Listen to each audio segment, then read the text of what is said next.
Hello, everybody, and welcome to another live edition of Off the Rack. I'm Sal. And I'm Tiffany. And welcome to the 23rd best YouTube comic book channel here on the internet. We want to thank you so much for being here. Of course, this is a weekly comic book show where we take the books of the past week, recap and review them, tell you what we thought about them, and then recommend comics that are coming out this week that we think you should check out. Of course, we do not sell comics. Nobody likes comics from this channel, but I am excited to talk about them for a change. Why not?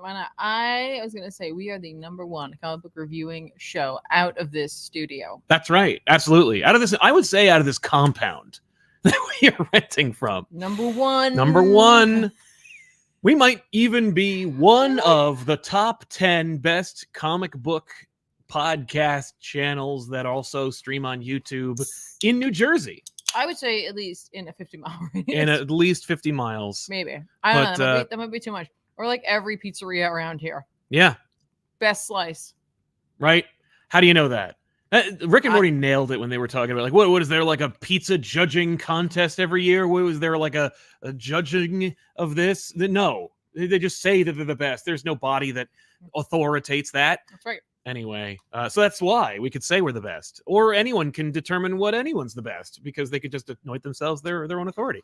But before we get into our comics, of course, we want to talk about the solar eclipse. The solar eclipse. We saw it because we had solar glasses and we were able to look at it directly. All the rest are imitators. I always, as a kid, I think part of the reason why the solar eclipses have always been demystified or uninteresting to me as a kid is because, you know, they were talking about it and you'd see them depicted in fiction, and I'd go, like, that sounds awesome. I'd like to do it. And then my science teacher growing up was always like, okay, get a cereal box and we'll cast a reflection of it in, like, you'll see a shadow. And I'm like, no, but I want to see it. I want to see it. Like, you can't see it. You can't look at it. You'll die if you look at it. And it's true that it is dangerous to look at an eclipse. You will damage your retinas. But, like, you know, it was as dangerous as, say, turning on the dome light in a car while it's moving. No, that's the most dangerous. That's easily the most dangerous thing you could possibly do. If any of our parents are to be believed, it's the most dangerous thing. A, you're probably going to an accident. B, you're going to get a ticket. Easily. Yeah, no question. The reality is, I don't know about that. Neither of those things will happen. I don't know about that. Your car's navigation system will turn off and it will send you into a ditch. That is dead as canon. Wait, but really? Anyway, no, it isn't. I did no, of course not. But I like, but then suddenly science stepped up to the plate and made solar eclipse glasses where you could literally just look through the special glasses and you could actually. I think they had those. I think it just weren't as readily available. No, they were not. And you had to get the right ones because there was like all sorts of people who were selling ones that were not acceptable. So hopefully, I heard that they had that Amazon was selling, like, they had 2 different versions. One of which both of them said they were like approved, and one of them wasn't. Yeah. But you got them from one of the most. I got it from a reputable places, your local school, and I can't believe I didn't think of that because I definitely could have waltzed into my old alma mater and been like, "Hey, Mr. So and So, could I get a pair of those solar eclipse peepers?" And he would have been like, "You bet," because none of my kids want to look at it, and school also doesn't want me to teach that because I have to focus on what the SATs are all about. So yeah, you were able to use your resources and you hooked us up. Yep. You even came to the house at the middle of the day and gave me some. That's right. And I was able to just spend most of the afternoon in the backyard, just looking at the sky.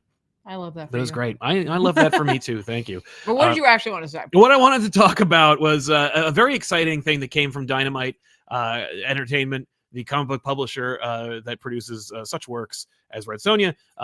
They are in possession of the Terminator license, and as such, they are celebrating the 40th anniversary of the first release of Terminator 1 from 1984, with an anniversary graphic novel collection that is fantastic for a variety of reasons. The first of which is Dynamite's good at printing up this stuff. If you've seen their collections for the boys, it's fantastic. But also the fact that it's collecting old Terminator books that have previously been out of print for a good long time. These are most of like the original Dark Horse collections of Terminator books. Ooh. So if you were ever in any interest of Terminator comics from back in the day, you may want to check out this backer kit that's available at the link that is either pinned to the live chat right now, or it's in the pinned comment of today's episode if you're watching the show after it's live. Of course, that's another incentive for you to go to youtube.com/ComicPop Returns and like and subscribe and get the bell for notifications so you know when the show's going live. Usually between 5:30 and 6:30 p.m. Eastern Standard Time is when we start to go live. But yeah, this backer kit, it's already, it was, I think the goal is $25,000. It's already $40,000 and ticking up from there. I know that I actually contributed to this as well, so Did you some of my really? money's in there. Yeah. Are we getting these? We're getting the 3-volume set. I got the 3 trade paperback collection, but there's more than just the 3. You could you could look at what is collected in each volume, and then you can make your determinations from there.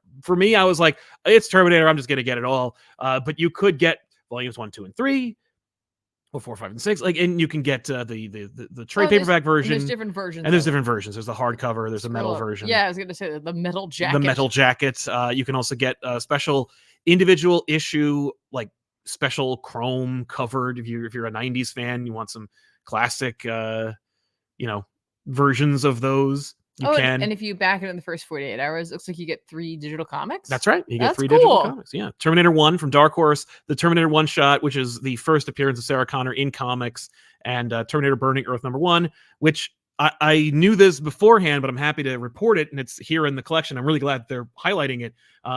The Burning Earth was the first Alex Ross comic, and I have the original trade paperback, which was not easy to get, and now it's even easier if you just back up this project. But that's the first Alex Ross book you can get. Is it really? Yeah, in comics is a Terminator book, and I'm like, yes, I knew I loved Alex Ross before he was the guy who drew what may be my favorite DC comic of all time. Really? But yeah, I think Kingdom Come is up there as like one of my favorite DC comics of all time. Okay. But yeah, man, if you're interested, click the link, look at the rewards, see if it's right for you, and make your determinations. For me, I've already put my money where my mouth is. I'm excited to check this out, and it's worth checking out. But again, you can always just make that determination for yourself and check it out. But there's a link in the comments and in the chat right now. Give it a click and have a look. Yeah, and we'll see where we go from there. I should also mention that tomorrow, that is to say Tuesday, April 9th, we're just going to cement this episode in time, and I'm going to do that because we're dropping an interview that I had with Scott Dunbier, formerly of IDW, when he was still at IDW, and you can find that out by watching the episode where we had to actually say what the date was so that you knew that he was working there at the time. But he's going to be highlighting and revealing some exclusive pages from his artist edition of Batman Year One. And you're going to see some of the original pages in that episode. Okay. It's dropping tomorrow. So if you're familiar with the artist edition, you know, those big old books that I love so much. Yeah, Scott Dunbier invented them and has been pushing them through IDW for the latter part of 19 years, I want to say. In the beginning, he was the editor-in-chief of Wildstorm. He was actually an editor at Wildstorm. He was actually just like an art collector originally, and made a slew of friends over the years, including Jim Lee and Alan Moore and Jack Kirby. And and there's a bazillion amazing stories. And I think we got through 2 in this episode that is over an hour long. Wow. And which means I got to get Scott back on the show, and I'm going to ask him more questions that people can put in the comments down below that they want to know, because Scott has been there and done that. But that episode, we talked a little bit about the artist edition for Year One and how David Mazzucchelli got all the pages, and apparently the book was, well, I don't want to spoil it. You know what? Just check out that interview. But you will actually get to see some of the pages that are going to be in this oversized, beautiful collection, which is going to be, the highest quality and super high def, and it's going to be black and white, which is a version you've never been meant to see because, well, you'll see in the episode. But check out that conversation with Scott. I will warn you, the majority of the show will be about Wildstorm.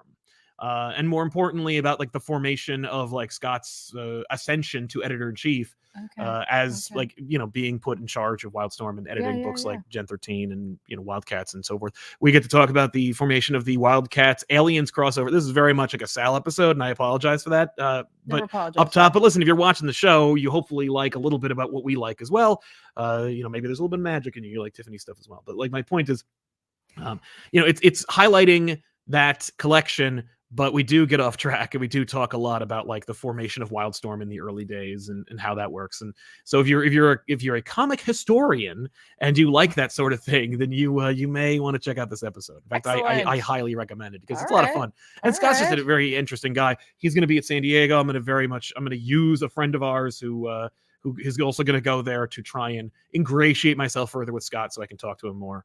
I definitely want to get him back on mic though before that happens in July, which is a little bit of a reminder. Hey folks, we're going to be at San Diego Comic-Con in July, so if you're going to go to San Diego Comic-Con and you see us, say hello. I love it. Speaking of which, I also may be, I think it's official, going to C2E2. You are. You Chicago fans, I'm coming to Chicago. He's gonna judge your casserole. I'm gonna judge your casserole that you call a pizza. I might have to have it. You have to have it. No, you have to have it. If you're gonna have it, it's there. Yeah. There's the place to have it. You gotta know. Somebody needs some recommendations. I'm gonna be in Chi-Town, so I'm gonna need to know what's the pizzeria I have to go to near the convention center. Yes, exactly. Keep it within the convention center, please, because I'm not driving out the Timbuktu. You won't have any way to drive. That's true. I'm not gonna. Well, I said I'm not gonna drive because I'm not true. gonna be around I'm not gonna be able to drive it. I'm gonna be a tourist, but please come on by and say hello. If you see me on the floor at C2E2, wave and say hi, or at the very least come over. I'm happy to do selfies. I don't know why you would want one, but I'm more than happy to pose for one. So never feel intimidated or anything like that. I say that up top. I know there's some people who are like, why would anyone be intimidated by you? Why would anyone want a photo with you? I'm like, look, it comes up, and I don't want anyone who would ever want one to feel like they should be too shy to ask for one. Never feel that way. I'm definitely down. Not in Chi-Town. Not in Chicago, baby. I've only been in Chicago one time, and it was in a layover, so I've never actually been on the streets of Chicago. I've heard that. That's a very popular term for that place. But yeah, I'll be there Friday, Saturday, Sunday. Yes, you will. I'll be there on C2E2. I've never been to C2E2. Never been to Chicago. So you know what I'm going to do while you're away? I bet I'm going to do nothing. Yeah, I bet you do nothing. Like every time you go away and it's just me, and I'm like, I'm going to do something. I'm going to go on an adventure. And I'm like, the adventure is how many hours can I not do anything? Yeah, that's true. And the answer is 24. It's a lot. So I believe. I can. Yeah. Before we get into the regular comics and so forth, I should mention also that the show is sponsored by viewers like you. You're watching the show live. You can sponsor today's show by using Super Chats, but we also had another sponsor in a way. We did. We well, look. I didn't get any free books. No. We didn't get any payment. Sal just likes, I like Terminator. He likes Terminator. He wants to support it. Yeah, and Dynamite makes like good books, and they print. They have good quality printing, and I want to support that whenever I can, and I dig it, and I'm down to support it, and so here we are. But if you want to help us pay for the lights and stuff, use Super Chats, ask a question or comment, we'll read it here on the show. I should also mention that that Scott Doonbeer review, that was facilitated entirely by the hardworking people at IDW Publishing, and I want to thank them for that because they're hardworking. The people who are working there work their asses off. They make some good books. We've promoted them only when we believe in and support their books, and so you should know that, like, we do that. Yeah. Hunger in the Dusk. Dungeon. The Beneath the Trees Where Nobody Sees. Speaking of which, if you are finally on the Beneath the Trees Where Nobody Sees bandwagon, you should have checked out my interview with Scott Snyder and Patrick Horvath, where the two of them became friends on the show before your very eyes. They'd never met before. Come on. But anyway, made that happen. Yeah, we made that happen. IDW made that happen. We made that happen. So yeah, check out that episode. But also, that's it. So let's jump into it. Yes. I heard about these ghost machines. Have you heard about the Ghost Machine? Yeah, I guess we were introduced to the Ghost Machine in New York Comic Con. So much talent poached and brought over to Ghost Machine. Yeah, to make these books. So I was like, well, fine, I'll read them. Jeff Johns, and Brian Hitch made a book called Red Coat, a book that is it exists, and here it is. It is great looking. It's actually some of the best Brian Hitch work I have seen in years. Is this like bringing his A game? Is this like a Connection cover? Right? I don't. Or is it wrap around? I don't know. Is that a werewolf? Okay, so here's the thing. Wendigo? The Red Coat is this fun kind of like cracked mirror version of American history, in which we see this cowardly British soldier accidentally wind up in the middle of a like pagan ritual that was meant for Benjamin Franklin, but instead happens upon this hapless dumbass, and he ends up being immortal. And so there's a like idiot, almost like quasi deserter of the like original, King George, royal army against the American Revolution, who is stuck in America, and he can't die, or he can die, and then he comes back to life a few hours later. And so, yeah, all that I could think of was like, wow, I would have much rather seen Ben Franklin immortal. That would have been way more cool. But you know, the point of this is that like he's an idiot and he's a coward, and like how does that work? Like, will there be growth? And you know, and so of course, about 100 years later or so, he runs into what is essentially like the League of Extraordinary Gentlemen. It's a, you know, it's Jeff Johns' League of Extraordinary Gentlemen. That's what it is. Okay. And with a big, you know, hook of like, it's this, our protagonist is this idiot, and we're gonna watch him, you know, bumble his way almost like Ash Williams through history. Okay, you know, the art's actually quite good. I don't normally like Brian Hitch, especially. I love Brian Hitch, you know, in the early 2000s.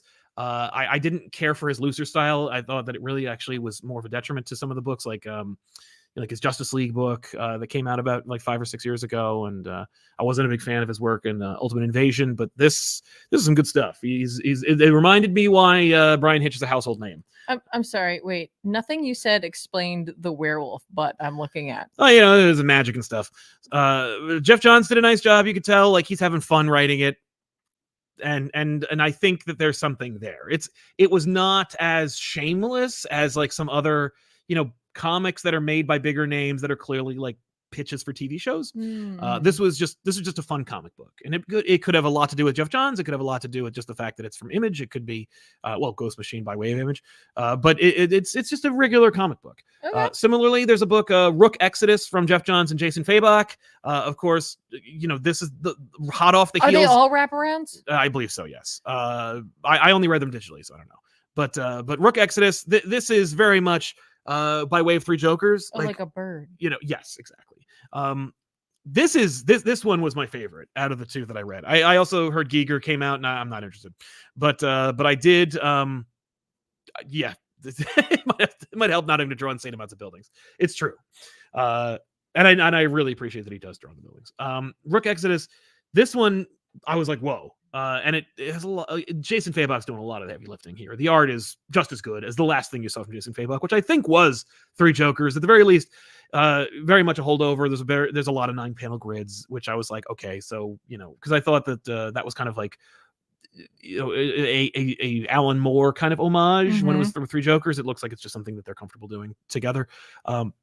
But there are also some beautiful full page splashes where Fabok clearly just like poured his heart and soul into it. It just looks great. So the concept is Earth sucks. They leave. They're creating colonies. They have this big planet that's marketed as an awesome place, but it turns out it's only that way because of terraformers, and things don't work out, and people leave, and they're abandoning it. The terraformers break, and now the planet only has like the new planet that most people abandon Earth to go to is now dying, and most people are just leaving as quickly as they can. And our main character here is his father used to be a farmer who was trying to help make Earth better, and then one day just inexplicably torched his entire farm and set up his son to get on one of these arcs and leave Earth. And so he does, and he takes on a job working for like the man, trying to. The idea is the helmet he's wearing is a like intercommunication helmet with the animals. This one in particular is a bird, so he controls the crows. Of course, the tragedy is that like his farm when he was growing up was always plagued by crows, and so like it was always like, you know, their farm was always a couple of days away from destruction anyway. So he's like now controlling the very beast that forced him into this horrible circumstance. And everybody has one. There's a pig man and there's a bear man, and they all wear these masks. They interface with the animals in the general area that they live in on this new planet. And you know, it's a neat idea. And we're already in the post-apocalypse of another planet, by the way. And people are just trying to leave. I love there's this beautiful sequence where like long after most people have left, people are just hobbling together rockets and just firing themselves off the planet. That's how desperate it is. And just the planets are just the rockets are just exploding, you know, because these people are not like, you know, nuclear physicists. They're not chemical engineers. They're not freaking scientists. They're just trying to like get out of here. That's how desperate they are to leave the planet that people desperately left Earth to get to in the first place. So it's neat. It's just a neat concept, but it's very much like I Am Legend, you know, in terms of like it's a world that is essentially empty, but it has like a time limit on it. It's not like a theoretical, oh my God, like humanity only has like 14 years left. It's more like, oh my God, this planet's gonna turn off or be inhospitable. Like the animals, of course, you know, they rely on the oxygen and the water, and you know, there's a scene where he's walking past like a river and like or a lake, and he's like, this lake was full yesterday, and now it's dry. Like, we are so screwed. This is neat. It's a gorgeous looking book, but this one was a lot of fun. This one felt very much like this one feels harder for me to wrap my brain around. I know it's easy to why. read, but it's an easy read though. It's super easy. Like, that's the thing, is that like at least with the last two, with Redcoat and Rook Exodus, which you could just call it Rook. You don't have to call it Rook Exodus. I assume it's because it's going to be like chapters, like Rook Exodus, Rook, you know, arc, you know, Rook, you know, whatever word you want to use to describe whatever the theme is for the next concept. Okay. But I don't know, because I'm not actually in league with those guys. I don't know anything about what Ghost Machine's doing. Yeah. I'm just on the outside looking in, baby. But the bears are huge. There's a neat thing where, like, maybe because of the terraformers, maybe because of the way the planet works, but like the animals are getting bigger. Oh. So the bears are the size of like cars, and like, you know, it's scary. They're all like that. I mean, and there's a bear man who's like controlling the bears. It's cool. It's really cool.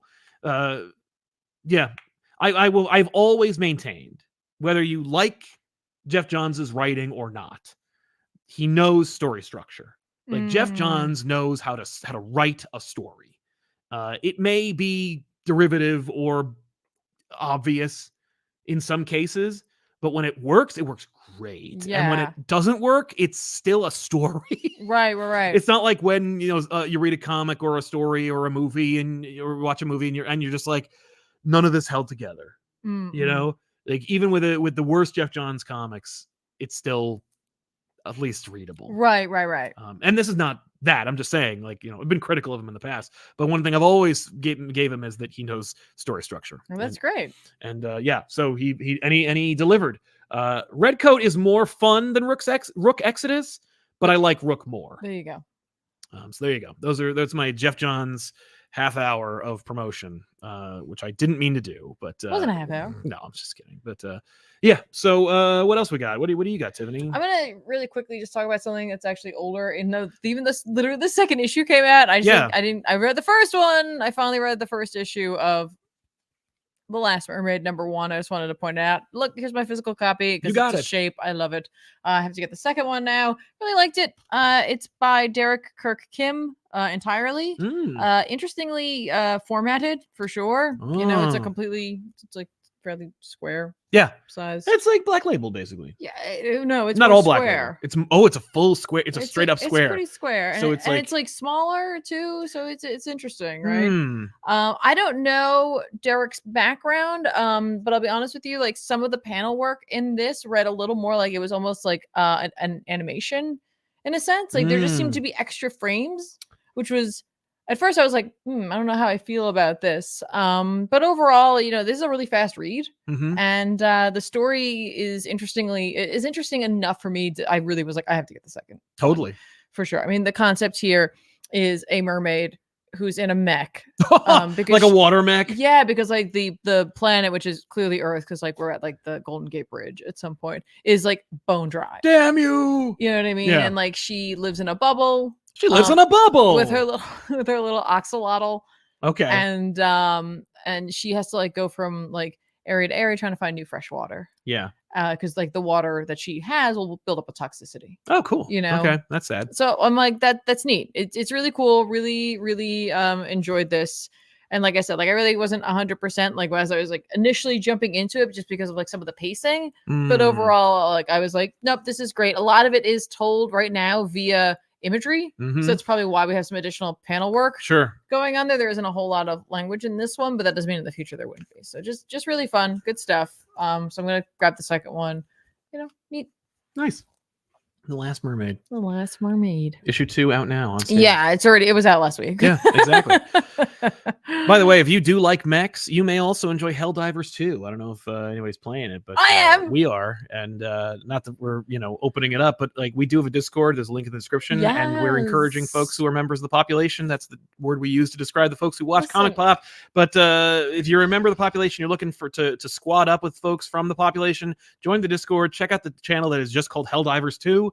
And you can maybe link up with people and play with each other. I just mentioned it because we play it quite often, and it's a lot of fun. It has outsold SpiderMan 2 in terms of sales, And so I would recommend it to anybody who might enjoy third-person shooters. It's brilliant. It is. It's brilliant in the way it is, the story, as the way that they leak it out. Yeah.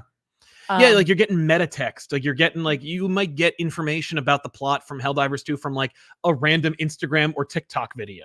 Right. Or it's like people's like, interpretation of it, or it's because people play the first game, or it's because of the fact that like they're like putting little things. They'll release like little like audio files of like people from like interrogations and stuff. I don't know if those are real. Oh my god, do you think those are like fan made? I think so. Oh my god, that's even cooler. Yeah. No, it's honestly incredible. I really do like that game, even if we're clearly the villains. Yeah. Oh yeah, definitely. But I mean, like, that was a treasonous comment. We were the villains in Starship Troopers too, folks. Yeah. I mean, it's Starship Troopers, right? But that's great. It is inspired. By the way, it's heavily inspired by Starship Troopers, the movie. Yeah, and it's also heavily inspired by Terminator. Yeah. I mean, at least for well, not anymore. Yeah, it's made by a dude in his late 30s, early 40s. Like clearly, this is just like a guy who likes RoboCop, Terminator, and Starship Troopers. We just beat back the bots, which yeah, which is hard to do. Well, now what? I'm like, yeah, just you will be wishing for that to come back, I'm sure. But anyway, great. I digress. Yes, it's just it's a fun game, and it's we enjoy jumping in. It's true. I read Sensational She-Hulk #7 from Rainbow Rowell and art by Ig Guara. This is a continuation of the ongoing saga of like, will She-Hulk finally bang Jack of Hearts? This poor woman just wants to be with this guy that she deeply has a connection with emotionally. Take a break? I don't know. I took a break. I took a break from this book because I was like, there's only so many hours in the day. I can't handle the will they, won't they? Just won't they? Well, I don't care. I'm just more like, I don't care about Jack of Hearts. Jen, you could do better. But so Jen and Jack go to a like resort near the sun, and they're hanging out. And it's like a space bar, like the Rick and Morty episode when Rick takes Jerry to that place where people can't die. It looks exactly like that. But who cares? It's a fun episode, and it's a fun book. It's a really cute issue where Jen is doing her thing, and it's heavily steeped in continuity regarding Jack of Hearts, because like, if you don't look up all the issues that Jack of Hearts appeared in and pay off any plot threads that he is in, then you really shouldn't be writing a book about Jack of Hearts, should you? Because it's only in like a handful of them. Mm-hmm. Never mind the fact that he's also had like his own ongoing or mini series, I should say. But anyway, it's a really fun issue. It's a they go to this resort to try and rekindle the romance, and Jack runs into the woman that he pledged his heart to back when he couldn't take his suit off and couldn't actually seal the deal, and she was part of a like I want to say She was on like a kind of like quest that precluded her from any attachments, which included those of the heart. And so it was just kind of like an easy way to like set up Jack of Hearts to maybe have a relationship, but we're never going to pay that off. Well, now we are. And but he's in a relationship. Oh no! And she takes on a job now that her quest is over to like run a horde that Jen Walters herself ruined. And so Jack of Hearts girl, betrothed, who Jen wants to get out of the way of, is now leading the horde for the guy who wants to kill She-Hulk. It's just, it's a love triangle with some action. It's a very cute, fun. It reminds me a little bit of Rogue and Gambit. Yeah. And what's her name? Belladonna. Cannot remember her name. Yeah. How could you forget Belladonna? How could I forget Belladonna? Remy, don't leave me again. I have that episode memorized. I have that whole episode memorized. I could do it all. Well, maybe we'll have to do that sometime. The Guild of Thieves. You broke the covenant. Anyway, so this is it's worth it if you like this sort of thing. If you like a like cute romance that is like also slice of life, but with the but knows that it's a comic book, so it's like, we better, if they're gonna go on a resort, they're not going to like, Gopher World or whatever the hell. Like, you can't use Disney even though they are owned by it. They're gonna go to a resort on the near the sun, but yeah, it's cool. I dug it, but it was worth returning to. I love it. Right. I also read Captain America #8 from Babylon 5 creator J. Michael Straczynski with art by Carlos Magno.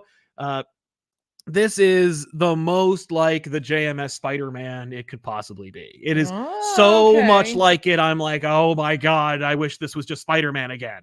Why? Just put it in your mind's eye. Oh, he put Spider-Man in it. Like, not that there was an issue that he was advertising that where like Spider-Man showed up. Spider-Man was a freaking idiot in that issue.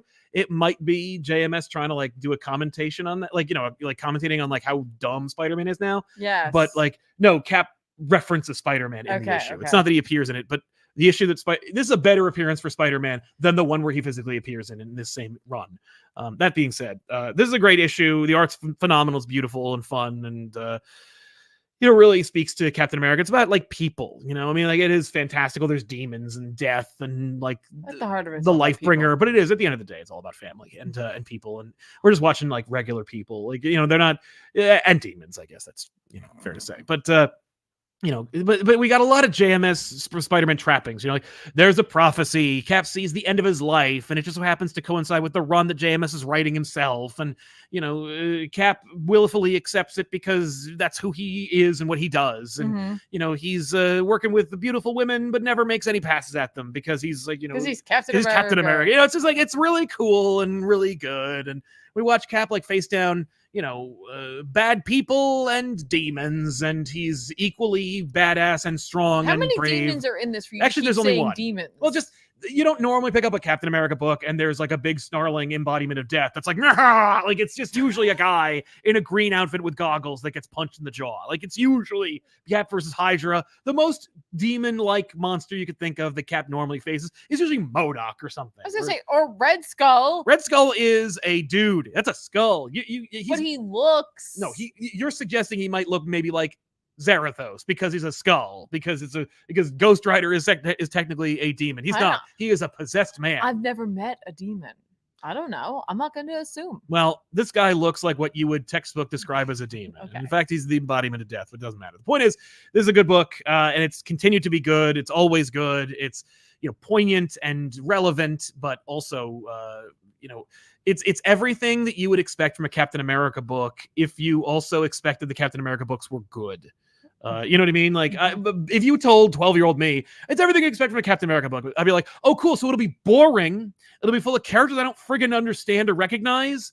And that's all I know about Captain America comics. I was wrong. They were all great. And they had really top-notch art associated with them, but none of them could stick to walls. So who cares? So Captain America, it's worth checking out. This is a great series. I love it. And you will too. I love that.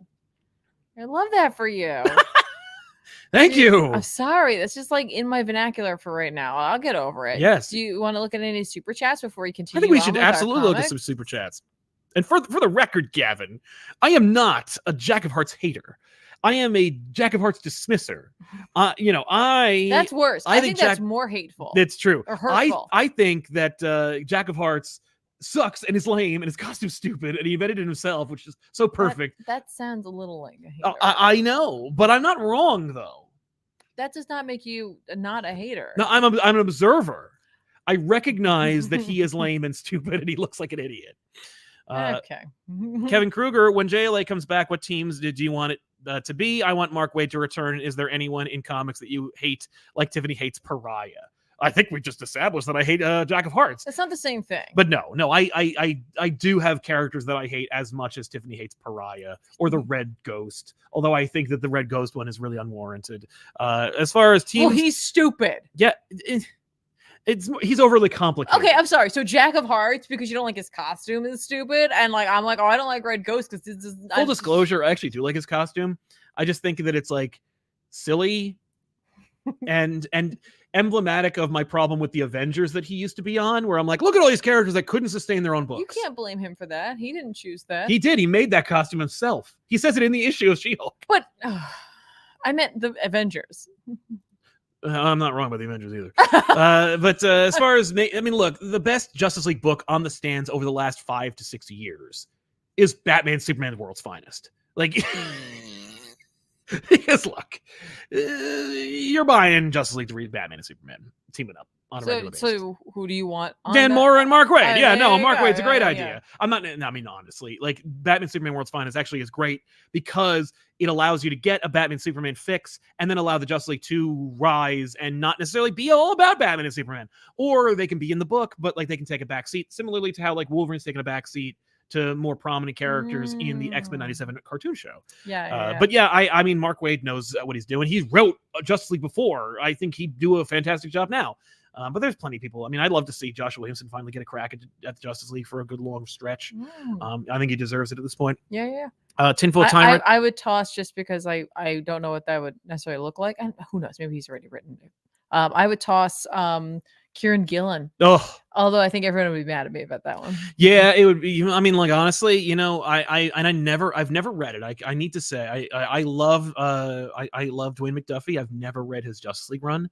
I don't know if I even have a copy of it, but I need to go look. But like, I would love to go back and see what Dwayne McDuffie's Justice League was all about. But I'd love to see somebody. You know, I would love to see Kieran Gillen, Cy Spurrier. I think it'd be so dark and weird. I just think Gillen can balance or can like write a team. Like he can balance multiple. Yeah, characters. like we've seen what Spurrier does with the Flash, which means that like his Justice League. No, give Spurrier Justice League Dark. Oh, that book would be fire. But Spurrier's Justice League. The thing is, Spurrier's Justice League proper would still be weird. It would still be like Justice League Dark, whereas Gillen is better at adapting to the format that he's in. So Gillen could easily be like, oh yeah, no, we're doing Justice League. Well, then I can give you like oh, we're gonna give Kieran Gillen what Wicked and Divine, and it's like incredible and you know different. But I mean that is his right. That's what I'm saying. Oh, okay. It's like Kieran Gillen does Wicked and Divine, but Kieran Gillen also wrote like a big Marvel Comics event. Yeah. In the form of Axe, which was still great, and nobody read it. But I think more people are finding it now. I hope so. Well, they're certainly finding it in the dollar bins. Well, fine. But as long as they find it, I agree.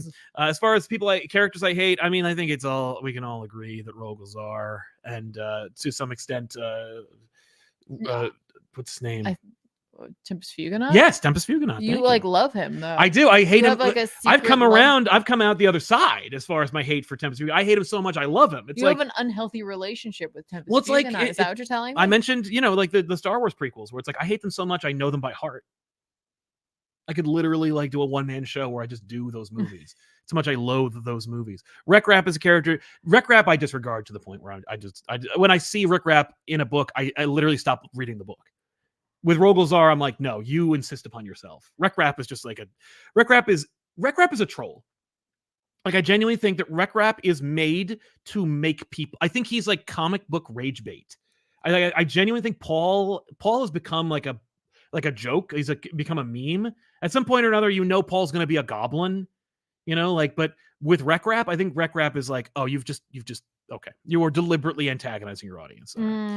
Tinfoil Tyrant, been catching up on Immortal Thor. Many shout outs to books beloved and be loathed by the gang. Great use of continuity. Doesn't feel like fan service. I've only seen snippets of the book. I literally read the first 3 issues and then I was like, nah, I don't know. But I will say I saw I think 3 pages of it. And I was like, of the most recent issue, I was like, I should be reading this book. It looks fantastic. It's a fantastic idea. And the fact that like, you know, there's like a comic book of Thor that's made by like this corporate, like horrible monstrous entity. And it's drawn by Greg Land. And I'm like, oh my God. Right. You know what you're doing, man. And apparently so does Greg Land. Josh Rowland, love seeing the Twitter love for the channel. Minor Threats is my favorite comic, and I wouldn't have found it without y'all. I'm glad to hear it, man. Yeah, you let Jordan Bloom and Patton Oswalt know that. But Josh Rowland, thank you so much. Yeah, Minor Threats is a good book. And Minor Threats 2 Falling Down, I think it's called that. I don't recall.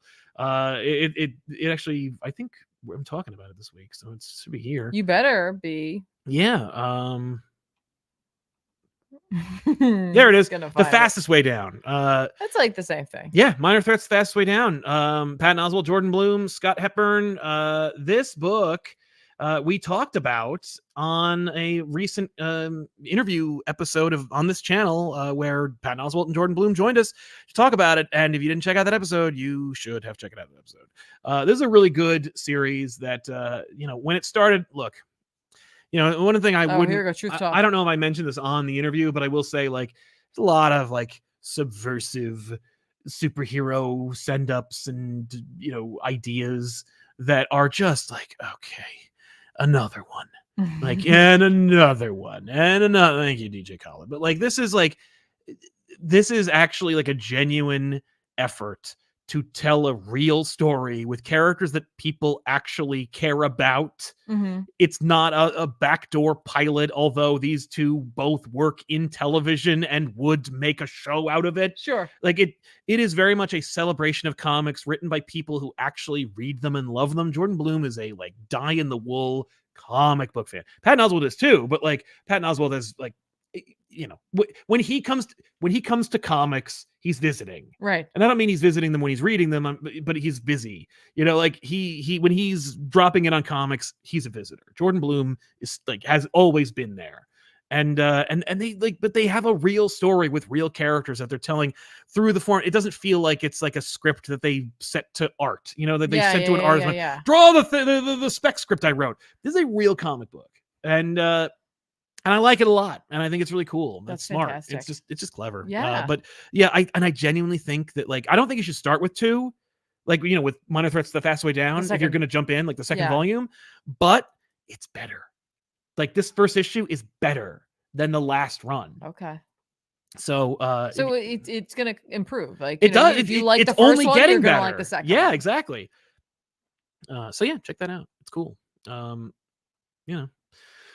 Oh boy, there's some comics. You want me to jump into something? No, I could keep going if you. Oh wait, I transitioned. If you want, you can get your book ready while we read. Sure. Hulkzilla's comment. Happy Monday to you guys. Always making the start of the week a good one. You too, Hulkzilla. Thank you so much.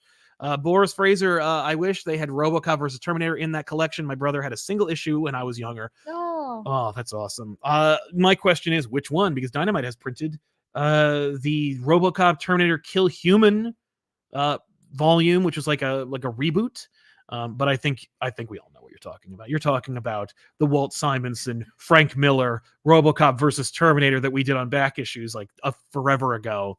Let me tell you, I have the hardcover of that. I don't know if it's signed. I don't remember if I got it signed. I don't think I did. I was going to get it signed by Frank and Walt, and I got neither, but it's so ridiculous. So ridiculous. That's one of my favorite moments in back issues when like they were just like, well, is there a robot dog? And I'm like, there is no robot dog. And then like 20 minutes later, I'm just like, so I buried the lead. There is a robot dog. Like, it's just it's amazing. And ridiculous. And you could tell like Frank never watched Terminator. It's like, I don't know what's happening. What? Like it's just unabashedly like Frank Miller going like, RoboCop, yeah, I get that. Terminator, robots, right? Set in the future. I don't care. Got it. Just doesn't got it. And I'm like, you most certainly do not got it. Nope, got it. This book is dumb. but that's some of those are the best kind. So Tiffany, you read Doctor Strange number 14. Yeah, Doctor Strange number 14, written by Jed McKay, with art by Pascal Ferry. This is Cobolorum 2 or part 2. It's it's just like a little bitty adventure where it's like, here's Doctor Strange doing something like magic based. Yeah. Yay. It has nothing to do with like anything being destroyed or whatever. It's just, we're not killing Doctor Strange. We're not destroying magic. No, Doctor Strange is going on a little adventure. No Clea, just him and his team, his defenders, essentially. His secret defenders? His secret defenders, which consist of Hunter's Moon. Right, of course. From Jed McKay. And Black Cat. Yep. And Taskmaster. Yeah. Because it's a Jumanji D&D hybrid. There was a book, a Cobolorum, is a D&D game, and like one specific volume of it was special, and it had like an entity in it, and it takes over whoever's playing it, and it like takes over part of the city. And I was gonna say, because if this is Jumanji, that means it's Jumanji because Jumanji comes out. Yes. Jumanji is not Jumanji going in. Okay. Unless someone else Jumanji's in. Is anybody Jumanji into the game? Well, I mean, they get pulled in. Okay, so but they're pulled into the bubble that already exists in a way. Okay, but Jumanji comes out.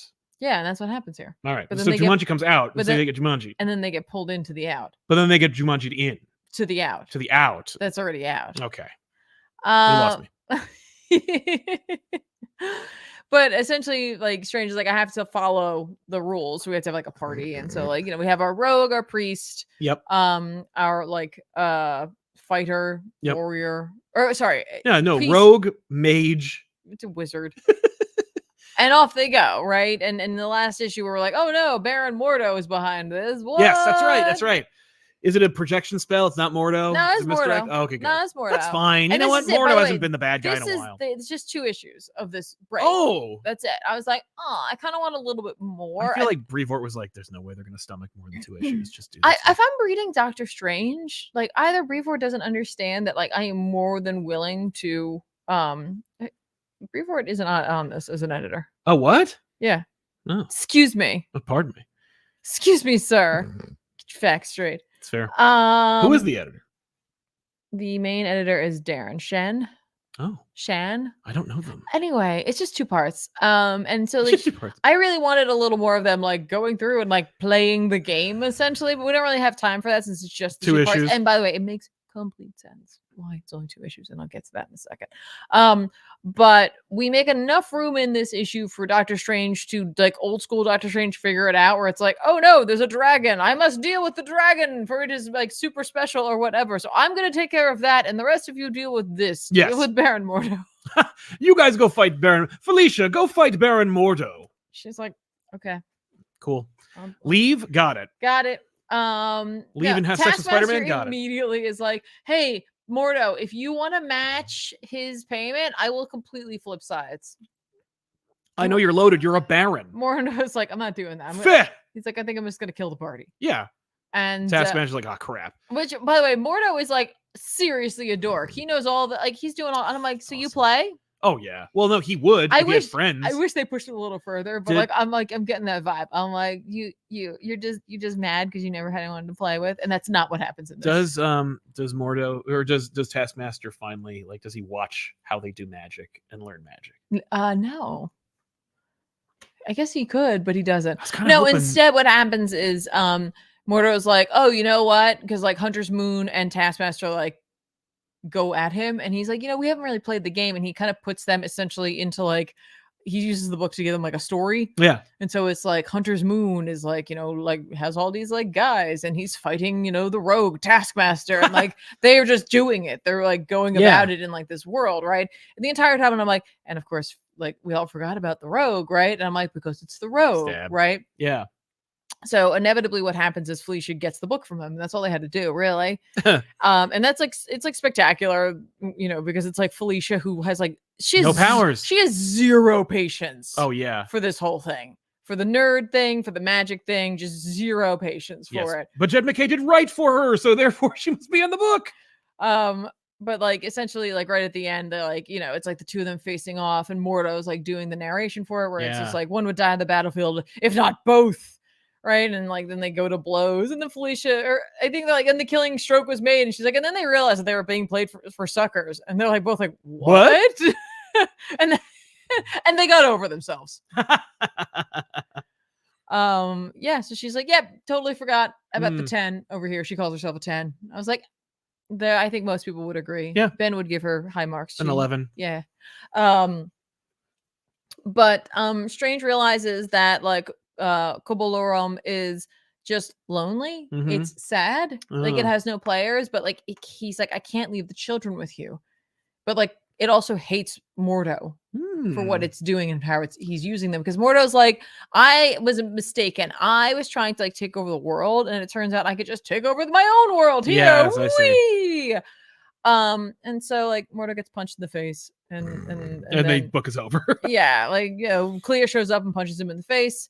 Everybody else leaves.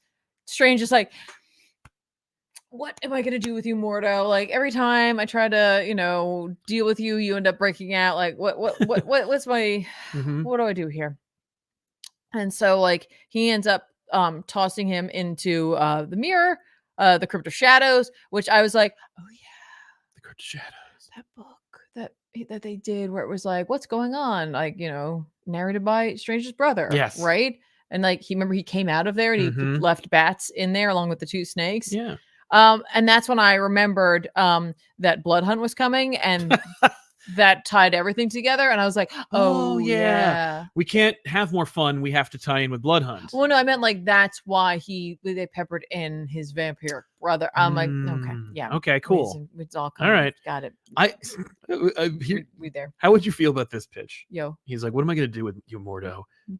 Oh, and then you just do a hard cut of Morto on a spaceship, and he's blasting into space, and Doc and Reed and Iron Man and Namor, like the Illuminati is like, we tried this with the Hulk, but let's try with Baron Mordo. It could work with Mordo. That doesn't even make any sense. It's just funny, dude. Like, because like that's our solution is we fire our problems into space. Yeah, well, he's not that much of a problem. No, I know, but like that's why it'll work this time. No. It didn't work with Hulk because he's too popular, but Mordo, he could be on a planet forever. Stop. Anyway, so Strange did have to do something with the Kobolorum. Yeah. So he's like, I know exactly who to give you to. And he gives it to the other Strange, General Strange. Oh, yeah. And I'm like, why? So let me get this straight. And maybe this is just me thinking too much about it. But probably like, okay. General Strange spent his entire multi lives, waging war, and you're gonna give him a book in which a lot of it has to do with fighting and a magical world in which he could take over. Yeah, it just feels like you're not really helping him through his. He'll be fine. Okay, I feel like you're just setting up to fail. No, it's giving him. Like I just feel like the likelihood of him going a Stardew Valley route with this book. Why not? He's already done all the war. Slim to none. I don't know. You never know. I'm just putting it out there. So that was fun. It was, cool. Yeah. I have this like preview. I'm like, ooh, that's a good looking cover. Right? It's a great looking cover. All right. Exactly. Love it. All right. Great. Yeah. I mean, it was fun. It was definitely fun. I wish we got more of these little like two-parters, like just little mini stories, little adventures with Strange. I will say that's what Superman's doing. He was a more popular character, which he is not. But if he was a more popular character, he could definitely support a book by like a whole bunch of writers, just doing little Strange stories. I feel like if he was too popular, he would be ruined. Oh, for sure. But I'm just saying, like, he's not popular enough to even warrant them putting the type of money into having. Well, you've been pitching like, well, if you can't give me an ongoing, why don't you just have like different awesome creators come together to do like mini series or one shots or graphic novels? He's best suited to do like Into Shambhalas every couple of years. The Oath, Into Shambhala. It's all there. I mean, he has had a very successful ongoing. Yes, but it was a different time. I know. A different time. Yeah, it was the time when like plenty of books that don't deserve more than like Quasar lasted what 89 issues. Allie and Adkins says been a long time since I caught you live. Got the Paper Girls trades. Nice. Did either of you check out Feral? Love you guys. Redo more ComicPop EPS or EPs. Yeah, we're doing more. But there's plenty of books out there. Actually, there's an episode that we just did where we actually addressed the Redux thing, where we talk about like we didn't address the Redux thing. We talked about a book that I've been sitting on for about like 9 years to do on the show. And the reason was just because I was like, there's no way that like the audience can sustain this kind of book, even though it's like with a major established character. But then I thought, screw it. Why not? We'll just do this. And it's like, and Ben suggested it's like, oh, that's because we've done every book. And I'm like, we have not run out of material. Okay, and I don't want to suggest that like the Reduxes are because we've run out of material, but I would love to get them out of the way. Like I do like doing the Reduxes because for me, I'm like, we've really figured out what the show is. Like we know what back issues is. We know what that show is. And so I would like to do the back issues formula, the modern back issues formula to some episodes that like didn't get that. Right. The problem is some of those episodes that I would Redux like wouldn't do well now. They didn't do well then and they wouldn't now. Like a Gen 13 like Redux, like just to fix that. Because I feel like that would be cooler to talk about, especially to get like behind the scenes info and talk to like Campbell and stuff like that. But no one would watch that. No. They didn't watch the SpiderMan Gen 13 crossover, and that's only half an hour.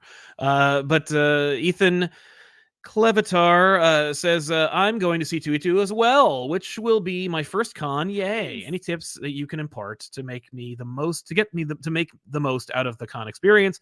Looking to meet creators and bring home too many comics. Well, Ethan, that's a great question because we have 10 years worth of experience going to conventions and can, from every angle of every convention. Though I've never been to C2E2, I know it's a read show, and I know it's very much similar to New York Comic Con, but smaller. So that should help, kind of narrow our parameters. But thank you very much for your support. And So yeah, Tiffany, what are your quick tips? Since you're not going to be there, what do you think? Oh, okay. Since I'm not going to be there, I'm not going to be helpful. Make sure in the coming weeks you try to get out for walks if you're not like someone who has a job. Maybe if you sit behind a desk a lot, make sure you're getting out there and walking because that will take more of a toll on than you can imagine, especially if you're not walking at your own pace, if you're walking behind people. So at least get your body acclimated. Try to get at least 10 minutes, 20 minutes tops a day. Like that would be great to get more walking. It'd be better to get like an hour, but like, yeah, but like if you can only get out there and do that, that'll help your body to be more used to that. If you're looking to get new shoes that walking shoes, get them now so you can break them in and see, because you don't want to break in new shoes on the day of the con. No, make sure you bring a bag that isn't too large. You want to be able to hold your stuff, but you want to be able to also not create a blockage in aisles, and also don't want anything to be damaged. Like if you have something too far out, someone's more likely gonna slam into it. Yep. If you are gonna get posters and prints, the best bet for me is to get the tube, like the hard plastic tube. You can get that on Amazon for a lot cheaper than you can get on the floor of the con. So definitely go ahead and do due diligence. If you know what size range you're thinking of for wall accoutrements, definitely get that now, and make it come with a strap, unless you have a bag that has like a thing that you can stick it into. But otherwise, yeah, you're getting prints. If you're getting original art, that's going to have to go into a special thing. Oh, sure. And if you're traveling for C2E2, then you may want to have like some kind of a system in place for how you're going to get that art home. This is for original art, sketches, and stuff like that. If you're doing sketches, then you should have a sketchbook. I would just go to a local Michael's and use a coupon and get yourself a nice sketchbook that's like very standard, versatile, and has that allows for marker and pencils, so that like, you know what I mean, as opposed to like getting, I don't know, some special thing. You just get like a regular old sketchbook, because if you're going to fill that. Sure. But just know that you have to pay for those. Yeah. Also, if you want to meet creators, try to, before you get to the con, know where they're going to be and when. Their schedules will often change, but at least you'll have some sort of benchmark where you know who's going to be there. Like if you're only going for one day, you're going to want to know what everyone's schedule is, and then like lay out who your top 3 are and do them first. Go to them first. Yeah, and I would follow them on social media or see where they post the most on social media, and then just follow that, because that's going to be where you're going to get the most accurate information as far as where they're going to be and when. Because you don't want to know, like the convention doesn't normally tell you. Yeah. Additionally, have some spare cash ready, because some of them like have a tip thing, or maybe it's like a few bucks to get something signed if you do want to get something signed. And also like make a note in your phone of where they are and when they're supposed to be there, because sometimes you don't have the best internet connection when you're on the con floor, and if you're relying on the digital schedule, sometimes you can't pull it up. And always go try to get to the booths. If it's like a big creator, you need to get there ahead of time. You need to get there early, because they'll start queuing sometimes up to like an hour early. Yeah. But if it's just someone who you don't think will have such a big line, try to get there like 10-15 minutes early, just to kind of check in, see if the creator's actually going to be there then. If you see if there's like a little sign, sometimes they put them on their booth. Yep. That kind of thing. And bring cash.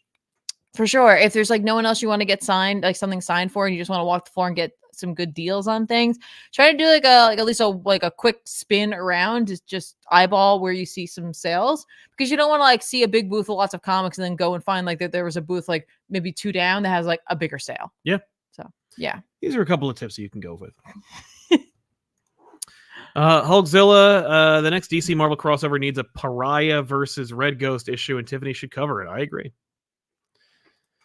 Quinn OBC, will you ever cover more of Invincible? Huge fan. Thank you very much, Quinn. I doubt it.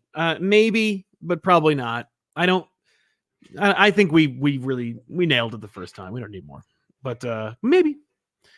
Typical Spider, Sal, any chances we get Deceased 2 on the couch? Yeah, we'll do all of Deceased one day. I just the one of the Deceased has, I think it's Deceased 2, has tons of magic, so I want to make sure Tiffany was on that episode. But but there's a lot of like spinoffs and stuff, and they all really are relevant. So, and they spin off. They do. I read Moon Knight this week. You did great, because I was wondering about that. I wasn't sure if Vengeance that was one of the Moon Knight #4 by Jed McKay with art by Alessandro Cappuccio. My water went down a funny way. Oh no! Let's see how this goes. Well, I'm excited for this, because I wasn't sure how many of these you got to, so I'm thrilled that Vengeance of the Moon Knight was one of them. This is the series post Moon Knight. Who is the Moon Knight who's showing up? And also like let's get like spotlight issues on characters. This is Hunter's Moon. Is this it? Do we find out? Oh yeah.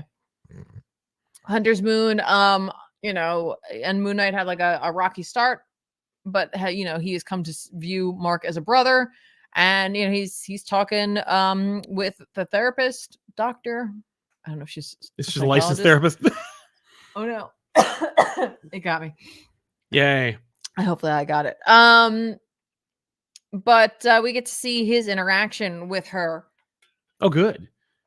And how it seems like he's upset that Mark is dead. Right, of course. But it turns out it's kind of something more. Oh. He's upset about a couple of things. One of which is that, like, you know, she like posits that it's someone else who's wearing the uniform that he and Mark worked for, and this person just showing up and like pretending. Okay. And well, yes, that is true. Additionally, underneath all of that, layered underneath, is that like he knows in his heart of hearts that like if he dies, that's it. Right. There will be no more Fist of Khonshu. There will be no one else to follow Khonshu. Oh. Because Khonshu can't bring anyone back. So he's like, that'll be it. That'll be the end of it. So he's like, for the first time, I'm afraid of dying. He's like, because like I've died and I come back and we're a little more like crazy, insane. Each time we come back, and he's like, but now I'm afraid. Oh. So he and Tigra are like going to go and try to like hunt this guy down at his like his home base, his lair. That's who they went to, Lady Yulan last issue, the vampire, to find out what she knew. And so they're off doing that. What's interesting about this issue is that the therapy session is in the past, and he at the end of it we find out that he's going on the next adventure. So like we assume as we're watching, because he's like, you know, you're like he's talking about how he's afraid to die and stuff like that, and I'm like, oh well, obviously he's safe. And it's like, oh no, this happened, like this conversation has happened already. He's on the adventure now, right? So you're like, oh, what's gonna happen? Cool. But we get a little background that, like, you know, he recognizes the fighting style that this new Moon Knight uses, and it's like someone that he has, or a group that he has dealt with in the past, called the Cultists of Kali. Okay. And this is where Jed MacKay is starting to go like, hey, if you're like you know, like a die in the wool Moon Knight fan, or someone who has you know, there's a lot of like, you know, long running Marvel knowledge, like you're gonna start probably putting together who this was. As I am not, I was just along for the ride. Sure. But so like I noticed though, like he's starting to drop things that like you could start putting together, and I appreciate that he waited to drop some of these larger clues. I'm sure he's been peppering in things here and there. Oh sure. But the fact is, like, this is the issue. I feel like he was just like, okay, now I can show my hand. Now I'm going to show my hand. I don't want you to be like, you might have been thinking about it the whole time. I wanted to lead you down one route, but obviously we're going a different road here. And so like Hunter's Moon's like, I know this is a Cultist of Kali, which I haven't seen them in a while, but I know it's one of them. Okay. And so what's up with that, right? Tigra, and he, like, you know, as they're infiltrating the, like his lair, it turns out, by the way, the lair is in like where Mark died. Oh. Because Hunter's Moon's like, that is so messed up. And obviously he would do that because he's like, it's another level of defense, because like our feelings would make us not want to look there. Right. You know, we would never look in Mark's tomb, essentially. Sure, yeah. So he has the place, you know, checked out. There's all sorts of like cameras and stuff like that, and like they're both like, Hunter's Moon's like, this is not my area special, like I have no idea. This is more soldiers area. And Tiger's like, I only know any of this because I have a child, but like I do not know what I'm doing here. And so you know, they're like, he's like, well, how about this, we'll go back, we'll wait till it's dark, we'll bring Soldier with us and he can help us out, right? And she's like, no man, no, let's remember let's remember what Mark said, like I like it when they see me coming. Yeah. And I'm like, that's fun, that's really fun. I like that a lot. And so they go after this guy, and like, you know, he's taking a nap, like mostly dressed in his fit. Okay. Right. I'm like, cool, all right. And he throws on his mask. He's like, oh, clever. Like, you came at me now. Great time to attack for me, right? Or for you.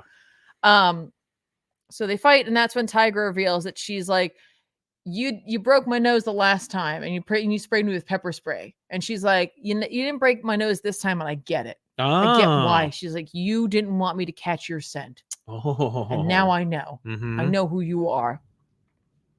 And so Hunter's Moon's like, okay, like give me, like, you know, it's time to take the mask off, essentially. And so like he grabs him, he rips the mask off, and they are shocked. They're shocked, but not really. She's not. She's like, okay. I knew who you were. Right, I figured it out already. I knew who you were. right? Mhm. Do you know who it is? No. Do you want to guess? It is not Mark Spector. Okay, good. Well, is it his stupid sidekick? No. All right, good. Then I don't care. I'm happy to. Oh, okay. It's the Shroud. Oh. All right. Which I was like, does that mean Is Julia Carpenter still alive? Is I don't know. she gonna show up? Probably. Because he had like a relationship with her. Yeah. That didn't end well Right. necessarily. Right. Okay. But he's got a lot of going on for him. He's got a lot of history. He's got a lot happening to him. So we'll deal with this for a bit. But I'm like, hey, good on you. Yeah. You didn't bring him just back do the immediately. thing. Yeah. Let's see where this is going. So actually, this made me more excited, even though I was like not super familiar with the Shroud. Yeah. Familiar-ish, I guess you could say. Not really. No, he has ties with Moon Knight. Right. Ties with Julia Carpenter. Yes. So I'm like, cool. Where are we going with this? Right? I don't know. And I do believe he also has ties with the Cult of Kali. Okay. So that's like how. Yeah. So it's all. That's where we bringing it. That's what I'm saying. Like this was the issue that he was Mhm. like. Let me tie it all together. I'm gonna give you some. Some little like things you could follow. Yeah. If you want to figure out this is the issue you're gonna do it. That's cool. So I was like, good on you. Yeah. I'm impressed. I'm impressed that it wasn't some random whatever or some like personality or yep. Yeah. Cool. So we'll see where it's going next. Well, that's great. Right? All right. Right. Yeah. The Shroud. The Shroud. I think we have a couple of issues of the Shroud. I am sure. Well, I read Birds of Prey #8 from Kelly Thompson and David Lopez and Javier. Where'd it go? Hang on. Yeah, there. You got it. Javier Pina. This is continuing the Vixen runway situation. This is the most like slapdash issue of all of them. Like, and they addressed that it was weird in the issue. It's just like they're doing their runway thing because they're infiltrating this situation, and then a fight breaks out, and the men who are part of the runway fashion thing are a part of it, and it was felt very like loose. Just here's a big fight, and the ladies are figuring it out as it goes, but they don't really figure out much, and it all just kind of coalesces to, of course they're going to win, and so they do. And then one of them is just like, what was this? It was almost like a dream, but then it's not like they're getting attacked by Dr. Destiny or something. It was just a weird issue. It was good and it was fun, and the characters are fantastic, and there's great Barda moments, and Dinah has a cool moment, but like otherwise it was just kind of like, what was this? Right. He was just kind of like, what is this? It's a little weird, a little loose, but otherwise, I mean, it was a fun issue. It was still part of the saga.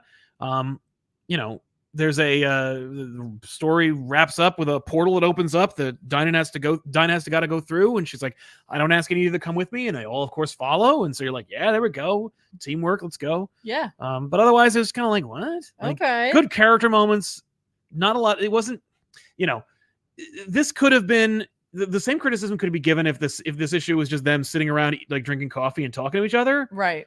Except that like less is gleaned, like there's less information than if they had just sat down and talked to each other. There's still more action and fighting. And it's definitely the end of like the adventure. It's not like it's like, this is weird. Like almost as though it's like, because it's not really over. Oh no, I mean like it's another just layer. There's another layer. It's obvious. It's not just like it's over. It's just that part stops, and then we go to the next section of the adventure. I just wasn't sure if it was like, yeah, I think it'll read better in trade, I'm sure, because like you'll know where it goes from here. But for now, like just look, this is the worst part of doing week to week comic book reviewing, because it's like, here's one chapter, here's part 8 of an ongoing saga, and the next part would probably dovetail and explain a lot more. It just feels like the way you described it. It feels like there's like some other thing happening. Yes. Like, and that's why it felt like, they're like, what's happening? Like, what was this even? And it's like, well, what they didn't know is it was secretly this. So right. Like, it was like, there's some other thing going on. Yeah. I will say I'm looking forward to part 9, because of course, like, it's drawn by Gavin Guidry, so it's gonna be dope. But yeah, it was a good issue. I think Kelly Thompson is a fantastic writer, and I think that Birds of Prey is a great series. This issue in particular was just kind of like, I was like, I was having fun, and then when it wrapped up, or when it finally reached its crescendo, I went, what the hell is even happening? And then one of them is just like, this was a weird situation we were in. Like, I don't understand. Like, none of this really makes any sense. Mm-hmm. And I was like, yeah. And then they don't really explain it well. Because no one can know, because no one is in the know that's in this situation. So I was like, oh, that was a little weird. But again, like, not to rehash. It's just, it was a good issue, but like, I will admit that it was a little weird. Felt a little disjointed. Okay. But no complaints. But you still like it. I still like it. Typical Spider, always so fun when Tiffany's on the couch. Can't wait you. for a Radiant Black episode and Ultimate X-Men 2 this week. That's right. Oh my God. Yeah, I'm excited for Ultimate X-Men. Josh P, thank you for your generosity. Hi, Sal and Tiffany. Love everything you guys do. I wanted to ask how you guys deal with comic fatigue. I feel like I need to take breaks every now and then, but your channel always pulls me back in. Well, thank you very much. Honestly, with respect to like the big show, like back issues, I never really get fatigued because we're talking about something, it could be new, it could be old. So, if ever I'm like, oh man, the new stuff is a little like wearing or grating, or I'm tired of living in the past, it's like, well, then you just do something new or something old. Like you just switch it up. When it comes to this kind of thing, I just stop reading the books that I feel fatigued by, and then I come back to them later. Like Amazing Spider-Man, I'll find occasionally I will do like a review of Amazing Spider-Man. That's me checking in with the book. Sure. I understand, like, maybe they're talking more about fatigue overall, because sometimes it's like, it feels like you can't consume that much more of this media. And what I would recommend there with how to deal with that is you don't have to fully stop, because there's definitely some stories you want to, what I would recommend is, if you feel like you're getting fatigue overall, yes, right, identify like 1 or 2 stories that excite you when they come out, that you remember, like every time you pick it up, like even if you're like, oh, I don't know if I really feel like reading this right now, by the time you're done with it, you're like so excited by it. Yeah.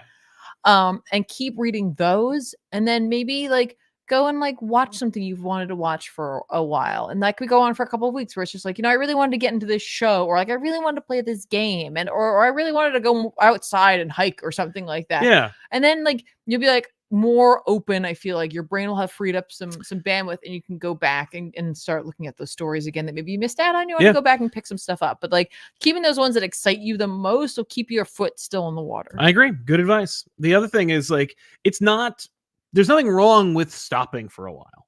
Oh, sure. There's nothing wrong with dipping out. Mm-hmm. We make a living talking about comics, but like when it comes to the comic book industry, obviously sales are good.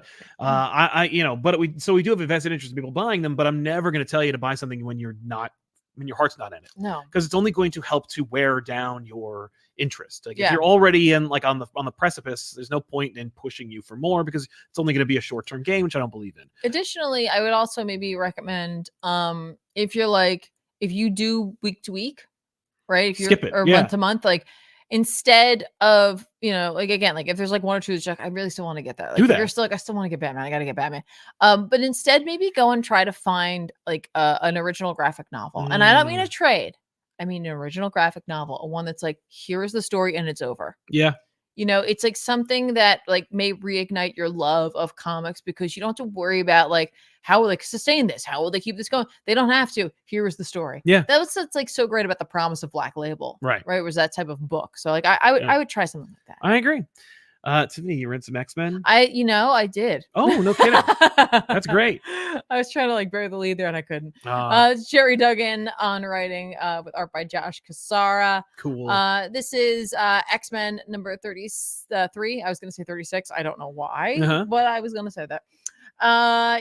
So this issue was very much like we're in the throes of mutants battling back. Obviously we keep seeing Emma Frost. Someone needs to make a collection of Emma Frost's Fall of X outfits. Oh my god. Because like I would believe that she is changing it on the day. Remember back in the first Hellfire Gala, she had like 3 different looks. Yeah. I truly believe that every artist has like their take on what Emma's wearing to this. That's just what Emma's changing it to. Like she's literally just changing it with her whim. Yeah. Right. Like I'm like, that is what's going on here. Cool. Emma's still, talking with everybody across the globe. And we get a little check-in with the Shaws.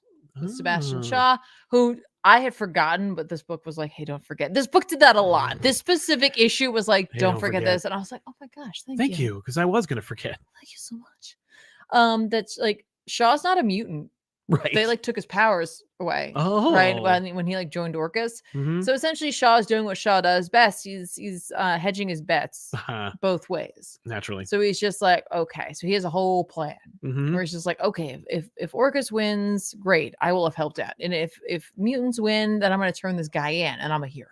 Yeah. Right. Like he's got it. So he's gonna send his son Shinobi to go and help take care of something in Madripoor. Yeah. What's interesting about Madripoor right now is that like they're mentioning that like Madripoor, like the seedy, like, picture your mind's eye of like a pirate town kind of thing. Yes, Tortuga. Sort of, but like modernized. Mhm. Is being pushed out in a way by like larger corporate like buildings, and I was like, that's kind of interesting. That's funny. Yeah, the idea of like like the biggest evil scum and piracy being corporatized or gentrified. Yeah.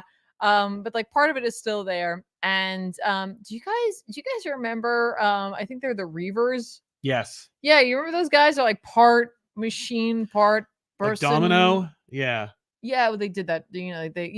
Like they were like fused with different parts. Yeah, these guys. Yeah. They were like the first attack. I literally was like, oh yeah, oh those guys. Yeah. They go to Madripoor to kind of get rid of the mutants. Callisto is there. Okay. So she's in trouble. They take her and they like string her up and they're like, anyone who is like harboring mutants, this is what's gonna happen to you. Oh, we're gonna treat you like you're a mutant. Right. Emma checks in and is like, hey, let me do a little rundown of some things that I'm taking care of. Like, we got rid of the like dark reflection of Steve Rogers as Captain Krakoa, but like now he's essentially become like a like evil like motivational speaker. Okay. He's like what's his name from God Loves Man Kills. He's Henry Stryker. Yeah, he's just he's Captain America. Like there's like fire and like like things are exploding. He's like, look what the mutants are doing to our world. Right. He's the worst kind of motivational speaker. Their underground like base has been found out. Orcus is coming and they're like, we knew that was going to happen. So that's fine. And I love this sequence where it's like Orcus guys are down there and they're like, okay, we're clear. They seem to be empty. And like one guy's like, this is a waste of time. And this other dude's like, this is a trap. And then we cut to Wolverine above them. And he's like, that's my line, bub. And I freaking love it. I really, really like the way Duggan writes for Wolverine. He's fun. And I don't know, that's just because he's just showing up, gets to say his best one-liners. And then goes away. We cut to the next thing. Yeah, but we get to see this great sequence that Cassara renders out of Wolverine taking these guys down, and what Cassara does is he does that like we see some action and then we get like a bunch of tights of like things breaking, like Wolverine. This is so like 90s to me, where it's just Wolverine's face in the darkness. And you just see his eyes and his teeth. I love a little bit. I love the teeth. Right. That's like a Spawnism. Right. That I love, just seeing the hero, or Batman actually, seeing the hero's teeth. Like, why are their teeth so bright? But it's cool and I'm happy to see it. Listen, superheroes are, if nothing else, like avid brushers and whiteners. That's right. But you know what I mean? We get like a bunch of those up close shots where I saw the pencils of this on Twitter. Did you? Was it gorgeous? Of course. It feels like it would be. Cassara really, I initially, when I first was introduced to Cassara's art, I could see where it was going, and I think we're here for sure. But it's funny because it's like, if you are looking for, oh wow, I mean, I think it's inks too. The colors look great on it, and they don't diminish it. It's just really great looking. Yeah.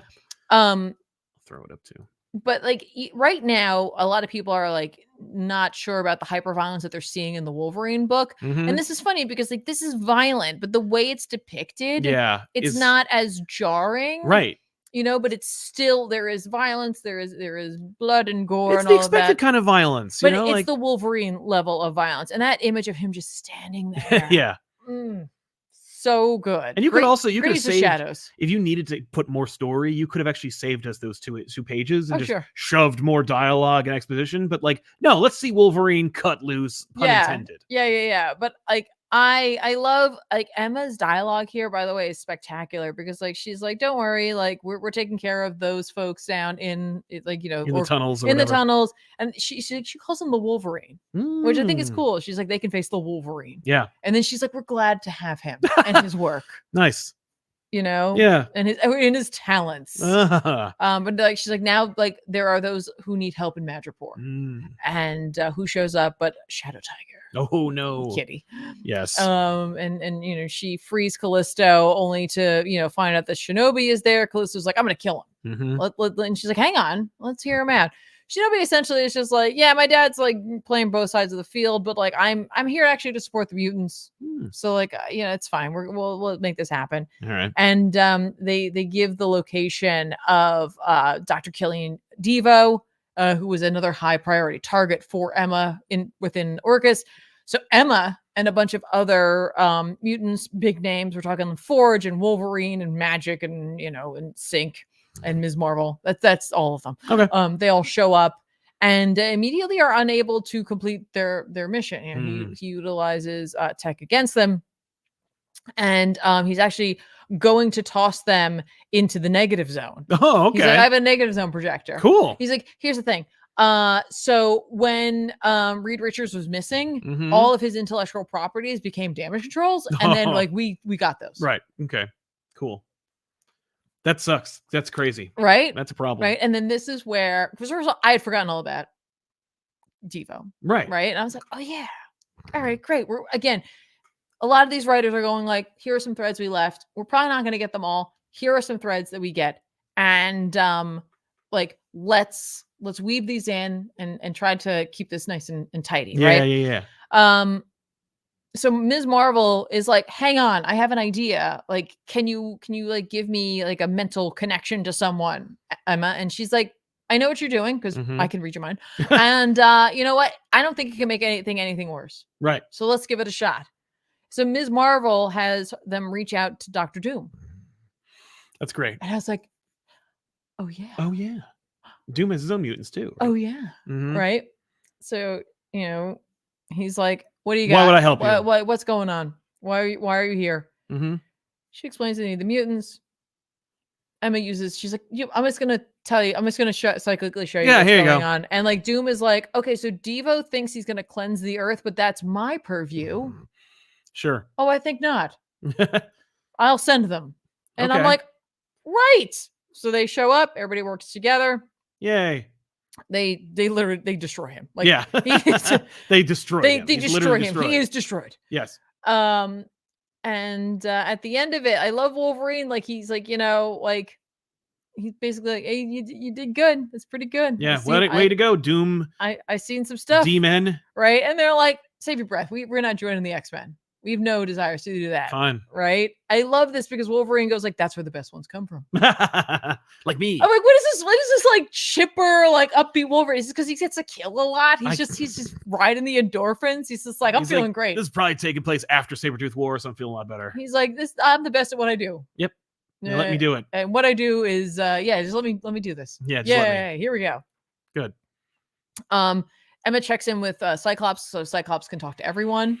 And so I remember, don't forget, Cyclops is in a bit of a bind right now. Yes.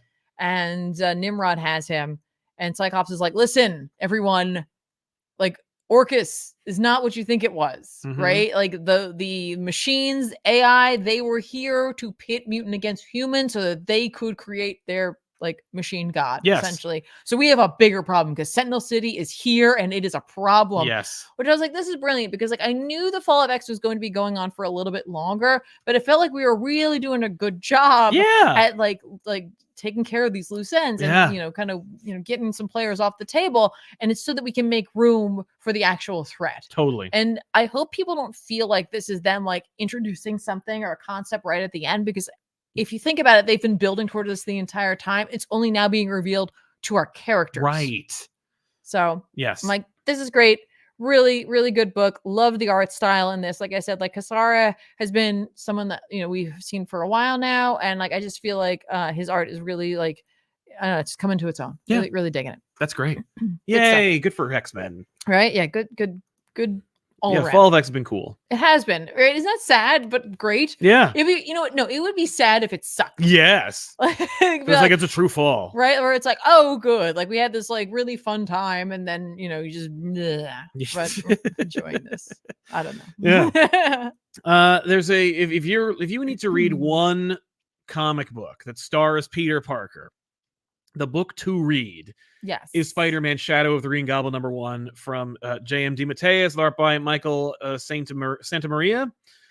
This is a retcon book in its purest form, as you would imagine. The 90s were chock full of them. The early 2000s were as well. It's a book that takes place in the past, in which we see, one of the things that a lot of modern writers forget, because either their editors don't tell them or they don't have to, is that Peter knew Gwen and Harry and the Osborns in college. So we're establishing Peter before he met them. So like Peter never dealt with the goblins until he was in college. Okay. But we're dealing with Peter who just lost Uncle Ben and is still in speaking terms with his agent from the old TV stuff. Like we're dealing with like a 18-year-old Peter Parker, maybe. Okay. So how are we going to do a story about Green Goblin where Peter is is graduating high school? Especially if we have a writer who actually remembers that he hasn't met him yet.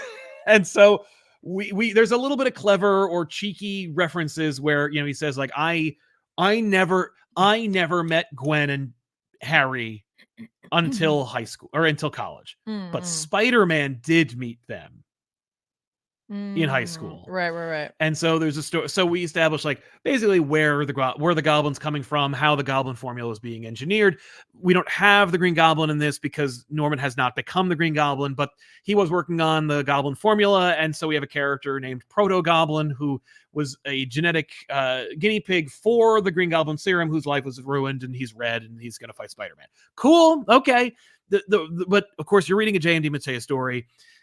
The action is expected because he knows what industry he's in. But what you're there for is the character stuff. And so there's, of course, like we're dealing with the fact that Aunt May and Peter Parker are dealing with the aftermath of Uncle Ben's death. And we're deepening the superficial story of like how Aunt May and Peter interacted with each other. In the Stanley Ditko era, like Peter would talk, like Aunt May would be this like grandmother type character who was like, oh, what can I fix you, dearie? And Peter would go like, well, don't forget to go to those swimsuit competitions, Aunt May. And like, ha ha ha. But like my husband of like 100 years just died. He was viciously murdered in our house like a week ago. And you're talking about, you're making jokes. What the crap is wrong with you? And so we're explaining that. We're explaining like these people don't know how to communicate with each other. Right. And they're in deep grief. And so let's do a book about that. Okay. And it's like, this could have been an Amazing Spider-Man book. Like this could have been a Spider-Man comic. This is just, this could have been Amazing Spider-Man during the DeMatteis era. Right. Where DeMatteis would have been like, oh, back when my name was DeMatteis, I would have just told you an Amazing Spider-Man story where like the first, the A plot is the Peter Aunt May explanation of why they behave with each other like they did in 1964. In the B story be today, and he's dealing with the Molten Man, and also Molten Man's sad, and here's why. And it's like he's the original Tom King, but like that's what this book is. It highlights the best parts about what it's like to read Spider-Man. This is what people read Spider-Man for. This is why people stay and why they're fans. They stay for the drama. They know these characters like you're reading about why your uncle is the way he is. Like, and not like you're getting tools that you use to help deal with your uncle. No, it's like you're reading a window into a character that you know and grew up with. Right. And you're learning why they are the way they are. Right. That's what Spider-Man is. Yes. Like when you read about a character for 900 issues or whatever, you're reading 1,000 issues of a character, and their supporting cast is just as important as the characters themselves. Then you're going to know some things about that. You're going to know about like why Glory Grant would never hook up with Peter Parker. You're going to know about Max, Peter's agent. And you're going to remember that like in 1993, there was an annual that dealt with the fact that he's a widower and his like he was, and there's a Mysterio story there or something. I vaguely remember that. It was an annual, or it was a 30th anniversary celebratory issue where we like go back to that character, and then we're going to go back to that character again in this issue. Like, you know, all this crap, and it just adds to it. And it's just like, that's what this is. That's what Shadows of the Green Goblin. It's an unfortunate title because like, but you know, like, that's what this would have been called in 1999. Sure. You know, this would have been like a mini series that came out alongside Amazing Spider-Man. You know, we got a lot of those. Now, if you're a person though that doesn't have all of that, you don't need it. Can you just? Yeah, because you're being introduced to it right now. Okay. You know, it's funny. A part of me was like reading this and going like, you know, I've skipped a lot of Spider-Man in the last like 15 years. Like, I've deliberately skipped a lot of Spider-Man, and I wonder how many of them were things like this that add to it. You know, like, I purport to know a lot about Spider-Man, but like every once in a while they do a little mini series that like retcons things. How I'm just lucky that DeMatteis doesn't do a lot of these anymore. So when and modern writers don't tend to care. Right. So my history of Peter Parker Spider-Man, especially the formative years, you know, occasionally you get like an Untold Tales of Spider-Man by Kurt Busiek or something that really adds to that stuff or deepens it or expands upon it. But that was, you know, 100 years ago. Right. Now here's something else. So it's like, thankfully, my headcanon is secure as far as what's going on and who these characters are. Okay. But if you're new, you can read this, especially if you're told like, oh, I know like about Spider-Man, or I've heard that Spider-Man is a really fun soap opera that I could get involved with. I'm going to read this. Yeah. You could do it. Yeah. Okay. It's easy. I think it's actually easier than the Busiek Untold Tales of Spider-Man, which I think is a fantastic entry point to the character because it is so slavishly devoted to the material. DeMatteis is devoted to the material. He knows these characters. Okay. I know what Aunt May's going to do. I know how she's going to do it. Or at least I know what she would do, you know, pre Babylon 5 creator J. Michael Straczynski's info. Okay. Or anyone else past that. Yeah. But with Busiek, he was like, this issue takes place between this issue and this issue, or this backup and this backup. And you need to make sure that you read that issue and this issue in order to understand what's going on in this issue. Like, Busiek is a nerd. DeMatteis is an artist. Oh. I love Busiek. I think he's great. He was a jerk to me, but whatever. He gets it. He still gets the characters, but he's more of a nerd about it. Right. DeMatteis is like, well, just if you know the material, then you can weave your stories. Like, you know what I mean? Yes. It's like, oh, yes. Does this technically take place between this and that? Like him saying, like, yes, technically, I never met Gwen and Harry when I was a teenager, or in high school, but Spider-Man did. That is him very much going like, I have to break a rule. Like, I got to break a rule, and I don't have a very clever or flowery or artist way to do it. Okay. I'll just have him say it. Okay. You know? Okay. And it's like, is it kind of breaking a sin? It would have. In 1999 and 2005, this would have been like, man, almost. Right. But today it's like, oh, I'll take it. I'll take it. And Batman 146 came out. Okay. It's a fun cover. Oh, yeah. That's Jorge Jimenez. This is, of course, written by Chip Zdarsky, with art by Jorge Jimenez and Mikel Bandini. Yeah. No. Well, not the cover. The cover doesn't. No, it's Jorge Jimenez, but there's also other art by. Okay. By other artists. It was like a backup. It's throughout. Yes. But no, Bandini did the Joker Revelation. There you go. Yes. Well, they're the Joker Revelations segments of the book. Oh. No, there are segments of the book, like the thumbnail for this issue or this episode. We should just call our shows issues instead of episodes. Yeah. But yeah, they're by him. Okay, gotcha. And then the rest of it is by Jorge Jimenez. It is separated by time, so it's not just like pages 2 through 4 are done by this person, and you know, it is like there's a segment that's in the past, and that's by Bandini, and then the rest of it's by Jorge Jimenez. Okay. All to say, this actually, I you know, it's been weird. It's been a weird run, and it's a weird series, and it's been a weird chapter, but this one, everything like finally kind of clicked into place. In a big way, as far as like, oh, That's what you've been doing. Mm. And this is what, and he's been doing that a lot. Like Chip, I mean, obviously Chip's a talented writer who knows how to set up something and pay it off later. Okay. And so it was never in doubt, but getting there has been a little of a slog. And this issue was not one of those. Okay. This was a lot of fun, and I enjoyed it. I just had a fun time reading it. But it's mostly a prison break. We're watching Batman escape from Blackgate, which has been co-opted and taken over by the Joker, and a character that invented by Chip Zdarsky that was invented in a miniseries called Batman the Night. If you didn't read that, you don't know what the hell's going on. But there's a character that Chip Zdarsky invented in Batman the Night who was retconned into being one of Batman's mentors, and that is not a cardinal sin that's being broken here, folks. Batman has many mentors. Batman has many mentors, and every time they want to do a story about like Batman's past or whatever, they're like, here's Batman's mentor who taught him how to breathe right, or how to do magic, or how to whatever. Like there's a million of those, and here's one of them, and this is the guy who taught Batman how to become Zur-En-Arrh. Like, right? Sure.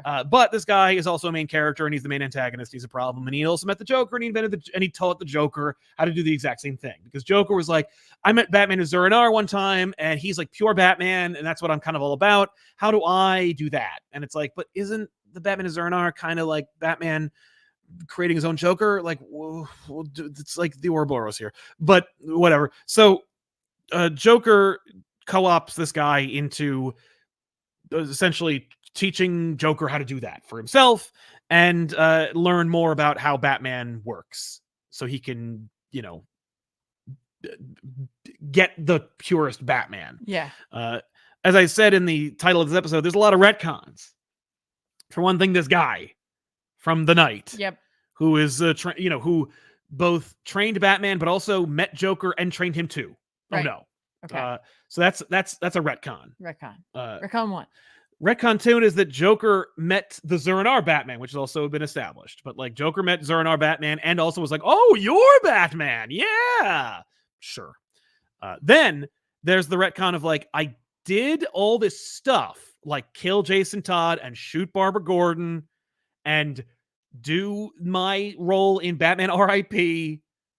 and all the stuff I did in New 52 to try and make Batman so nutso that he'd use the Batman as Zur-En-Arrh again.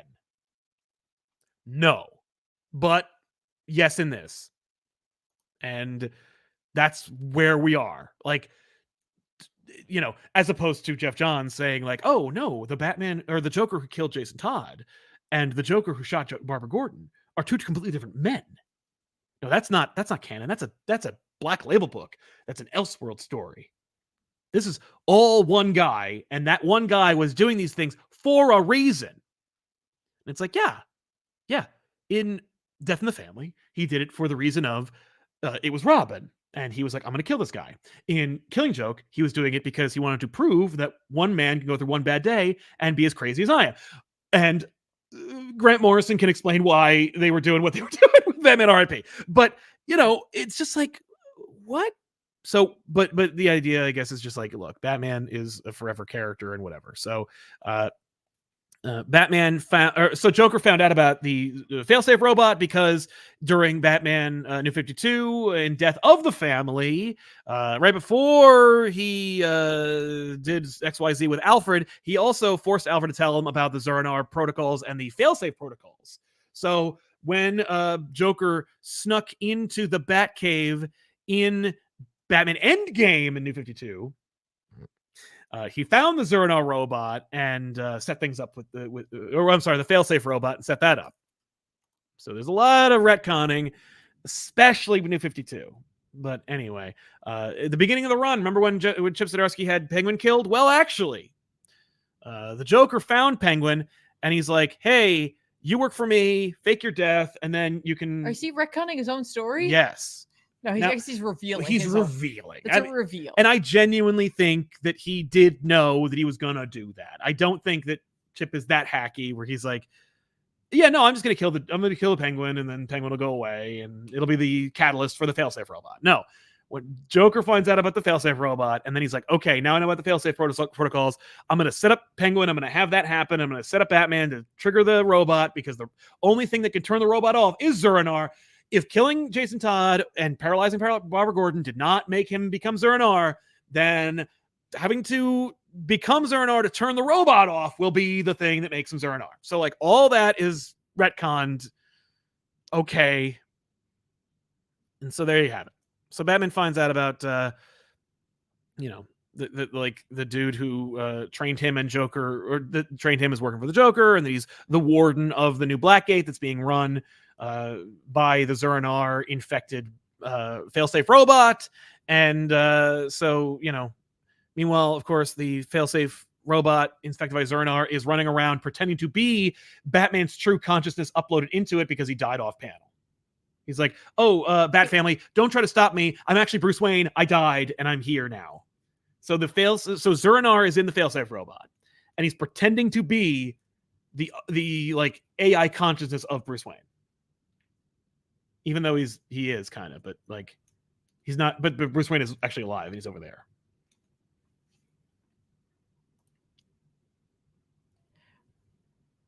Okay. I mean, you could follow this. You know what I'm talking about. But like the failsafe robot also like tricks Damian into being like, "Hey, I'm your dad, but I'm dead, but I'm in this robot now, and now we can just be Batman and Robin forever. Bruce Wayne is gone. We don't have to worry about him anymore.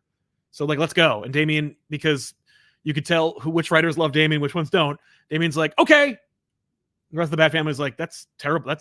There's no way. There's no way that you're Bruce Wayne." Yeah. And Damian's like, "No, it is." So Zur-En-Arr, Batman, and Damian are like just running through Gotham and tearing shit up and just doing Batman all the time. They're Batman 24/7. Meanwhile, the rest of the Bat family is like, "What are we gonna do about this?" And they call the Justice League. The Justice League's like, "Are you sure it isn't Bruce? I mean, like this seems to be kind of like what he would do." And like Wonder Woman's like, "Bruce always told me like if he could live forever, he'd be Batman forever." Like, I don't know. Like, the only one who doesn't believe is Clark, who's like, "Sure, I think that Bruce is a good guy who would never do this." But anyway, Batman is trapped in Blackgate. He frees himself, and at the same time that Punchline is arrested. So Punchline springs a prison break while Batman escapes. So now Joker's free. There's a great moment where, because we're watching Batman as Zur-En-Arr like finally clean up Gotham, even though he did that earlier. But like whatever. Mm-hmm. Well, the failsafe robot. He's got to do it again. He's got to do it again. Here he goes. It's gonna be more clean. And so he like goes to Harley's house, Harley Quinn. And Harley Quinn is like practically a de facto member of the Bat family at this point. Yeah. That's why Punchline exists. Yeah. Because like they're like, well, we can't roll Harley back to a villain. Right.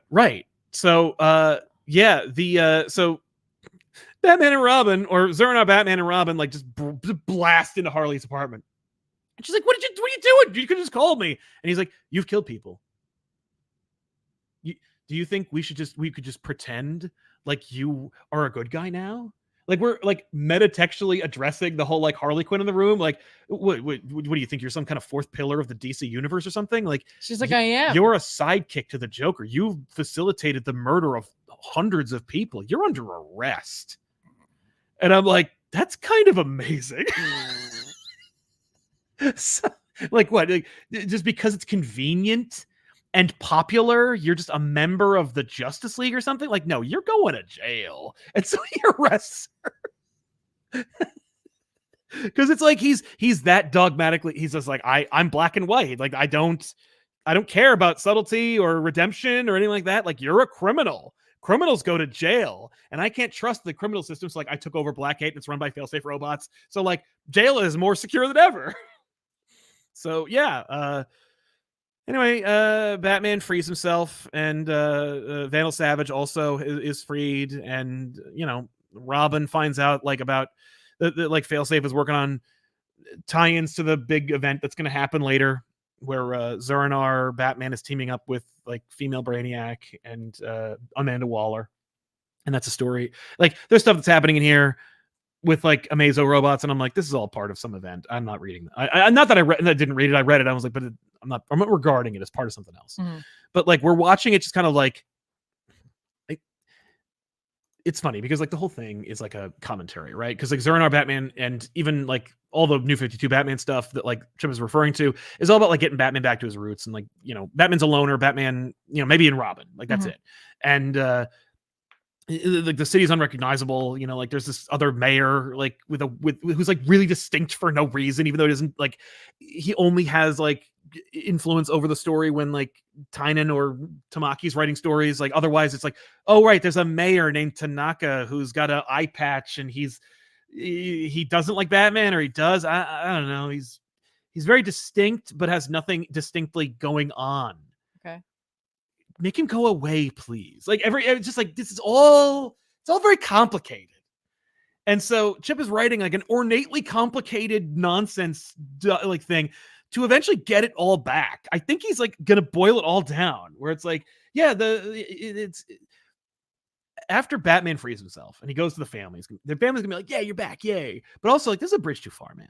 Like you built this robot, and you have a personality, and the personality don't, you know what I mean? Like we're leaving.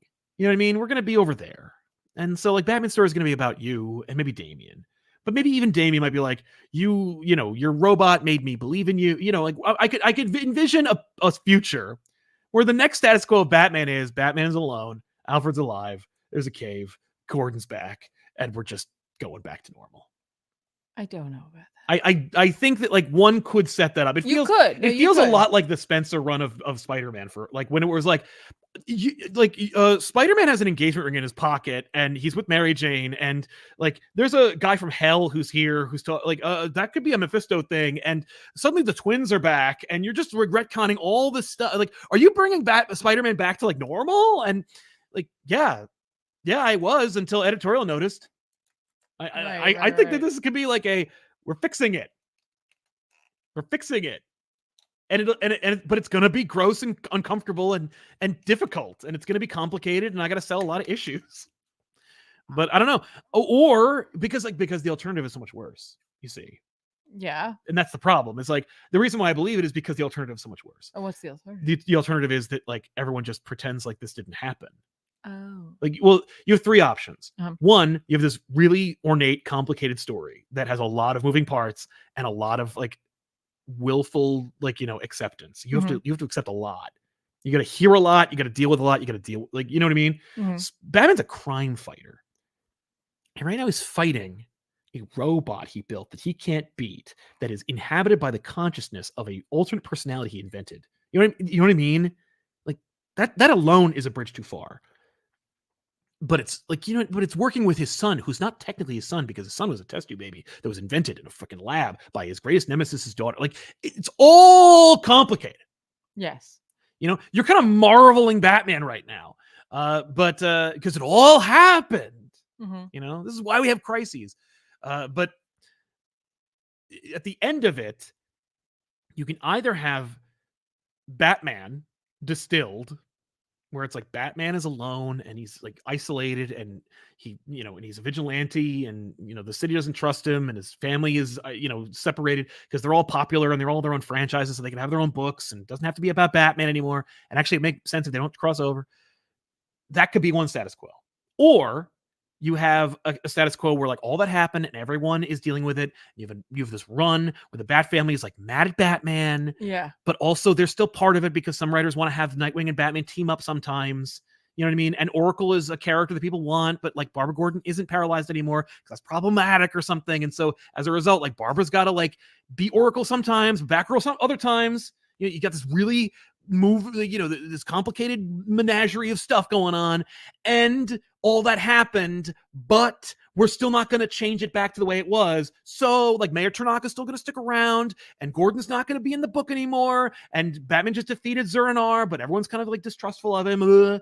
He's got a robot hand right now too, and Joker Batman does? Yeah. Oh. Yeah, because of his multiversal sojourn, where it was like Happy Birthday with Spider-Man, where like Batman goes to the multiverse and meets Adam West Batman and gets a robot hand from Dark Knight Returns Frank Miller Batman when he was fighting the multiversal Joker, you see. Right. Because Red Mask was going through the multiverse, and every time that he entered a reality, he created another Joker, which is where the three Jokers come from. Except not really, because the Jokers are also personalities from the Zur-En-Arrh protocols. Like, you know what I mean? And I like this issue. It was fun. You know, a lot of moving, like, you know, a lot of action, like, a lot of crap is happening, but like we're moving at a good clip, you know? And like everybody wants to celebrate Jorge Jimenez's art, and I like it, but like he's been on 3 runs. You know, it's not like it's distinct anymore. It's just it's Jorge Jimenez drawn some other nonsense. I think it looks great. It does look great, but like it doesn't feel eventful and special because it's just like it's more Jorge Jimenez, more. You know, you want to do something new and special and exciting. Like, give me another one. Give me another somebody. Make another Jorge Jimenez. You know what I mean? I like Jorge Jimenez. I'm just saying, like, but I've seen Gotham Fall 3 different times, and I think both of them, I think 2 out of 3 were all drawn by Jorge Jimenez. I've seen Jorge Jimenez's Joker drawn by 3 different seminal Batman writers in a row. Yeah, that's my problem. It looks great, but it's not distinct enough. Mm-mm. It's distinct and it's distinctly his, but it's not like no one's going to remember this. Or if they do, they're going to remember it like I'm remembering it, where it's complicated and they have to explain it. And people are going to go, oh, and they're not going to want to read that. Like I thought the Tynan run was bad, you know, and this isn't bad, but it's complicated. It's very Marvel. Like, you know, with DC, I can imagine editorial going, why are you doing all this shit? Just say it didn't happen, or just like at Marvel, Cebulski, Brevoort, they're like, whoa, whoa, you can't just put the Fantastic Four in this story. Whoa, where are they right now? Right. You know, I'm mad when Marvel doesn't do that. Yeah. You know, what's Doctor Strange doing here? Doesn't he not have magic anymore? Why is he still wearing his outfit? That happened. I don't remember what event it was. I don't remember. Oh, it was, I don't remember. It was one of them. Oh, it was the one where it was Unleashed. It was Monsters Unleashed. Was it? I think so. Or was it the one with the plants? Oh, Empire. Was it Empire? Might have been. I don't know. In one of them, there's a Marvel event where it's just like, no, Doctor Strange is doing his thing. No, he does a huge thing, and no one says anything, and he doesn't look, and he looks nothing like it. That's frustrating. I hate when that happens. Yeah. Because that's Marvel. It's all interconnected. With this, it's like, what are you doing? Like, just say it didn't happen. It's like, no, I'm having fun. Like, and maybe that's just the thing. It's like, this is how I know how to do this. Right. I know how to deal with superhero stories. They all happened, and I'm going to link them all together. And he is. The thing is, and there's the hat trick. He's doing it. Right. He's pulling it off. Okay. It may be frustrating, especially as a Batman fan. Like, Batman fans are not used to that.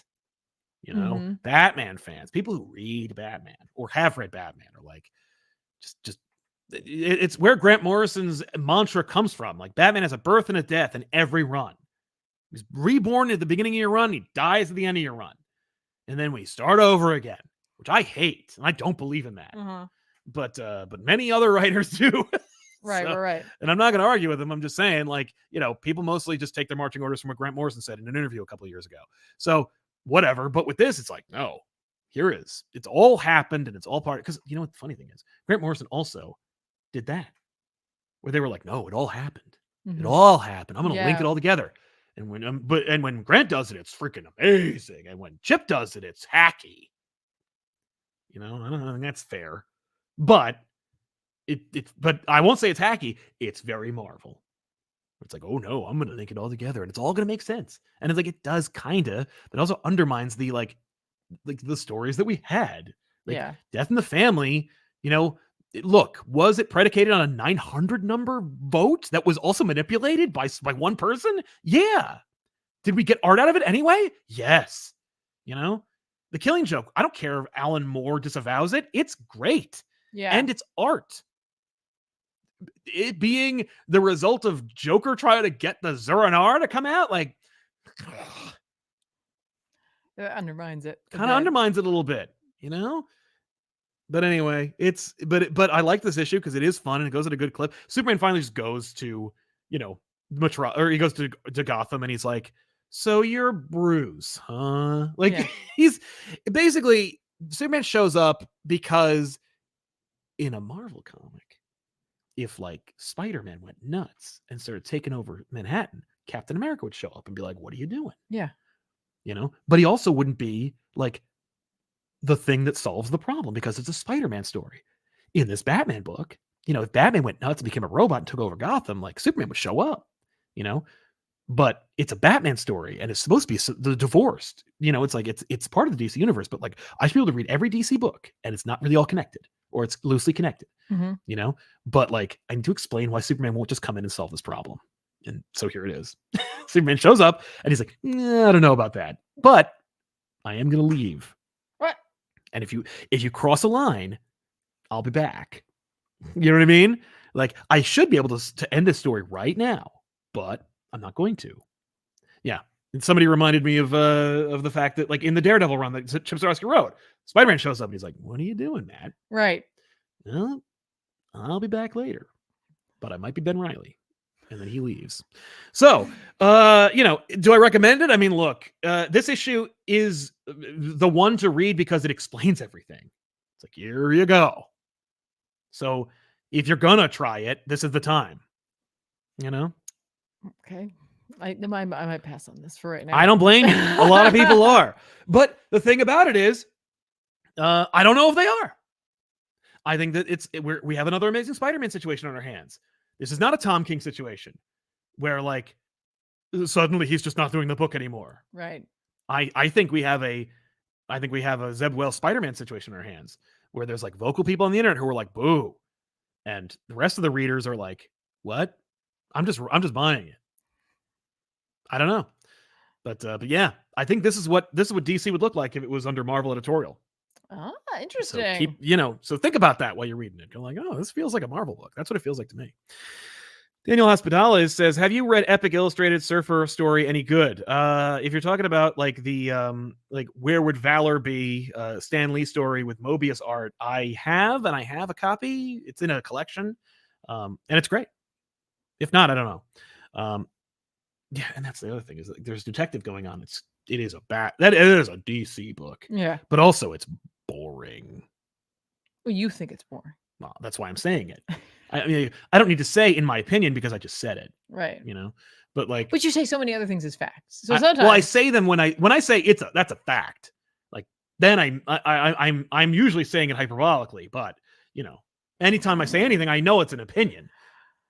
But I think maybe your point is valid. I mean, people freak out when I say anything. You just got done saying a whole bunch of things that were actually happening. Well, they are happening. So I figured. Yeah, but when I say, like, and it's stupid, that is clearly an opinion.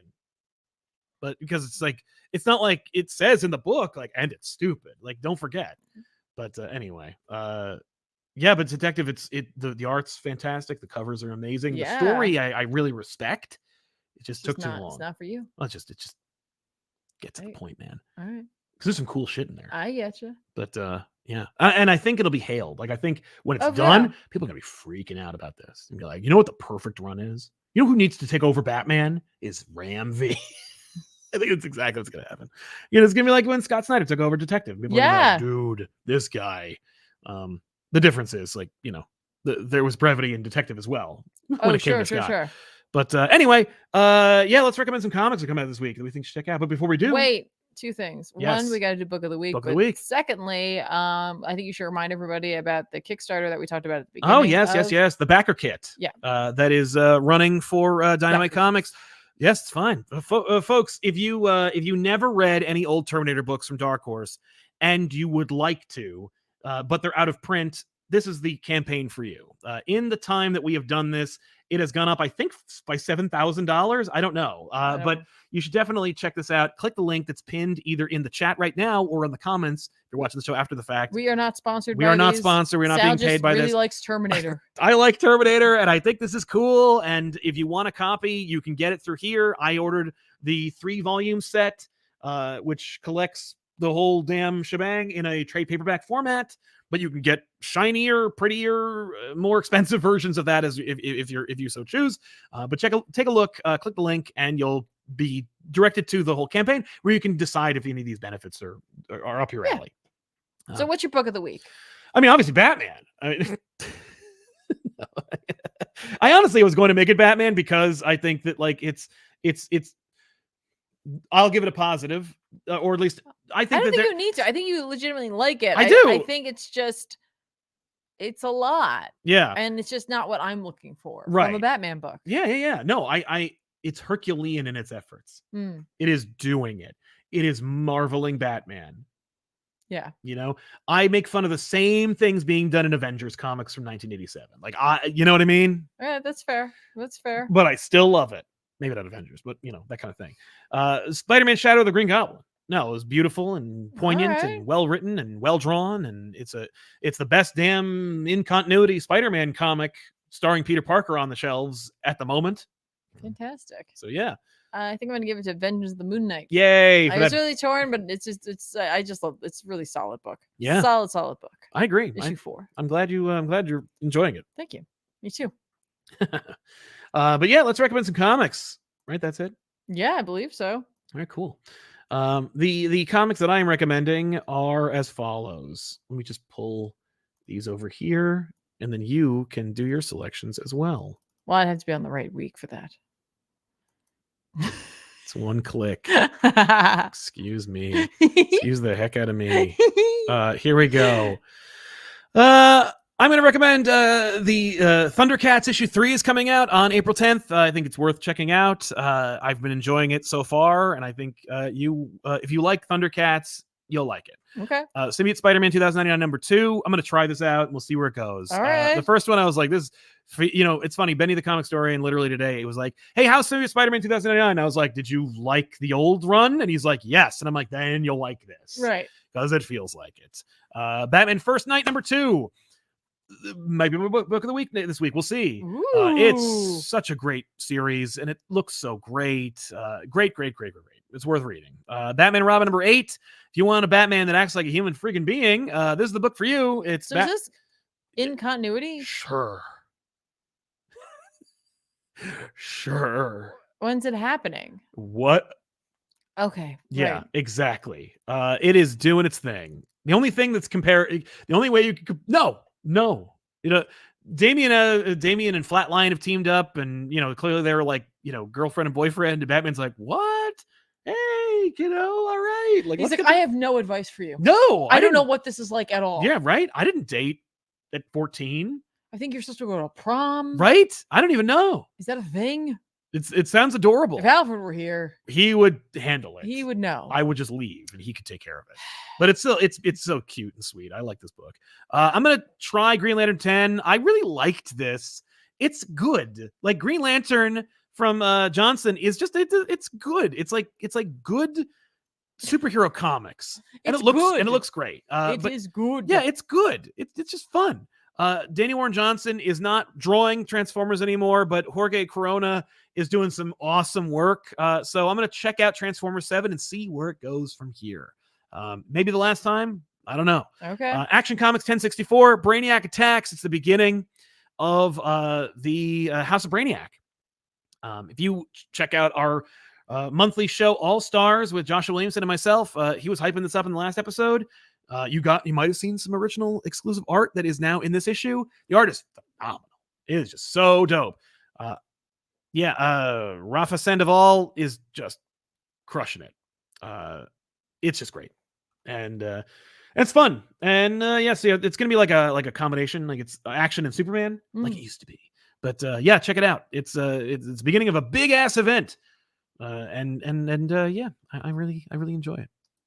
Fantastic. Yeah. Ultimate X-Men number 2 is going to be coming out this week. Yes, I want that. It's written by Peach Momoko and drawn by Peach Momoko. It's just the Peach Momoko show. That's right. I have a feeling I know what my book of the week will be, but we'll find out. Additionally, Wolverine number 47, Sabretooth War Part 7. So we have 47, 48, 49, and 50. So we got 4 more. No, 4 more, because you got to read this one. 47, 48, 49, and 50. Right? That's how numbers work. Yeah. I am good at math. Said not me. I'll probably check out Invincible Iron Man number 17. I definitely. Fall of X? Yeah, Fall of X. I want to see where Tony's fight goes, and if he manages to make it out. I'm sure he will. I hope so. I'm sure. Here's hoping. Oh man. Oh, look what I did. Look what I did. I'm also going to be picking up Resurrection of Magneto number 3. Yes. 4. Because again, just click between I know how to do it. It didn't do it the last time.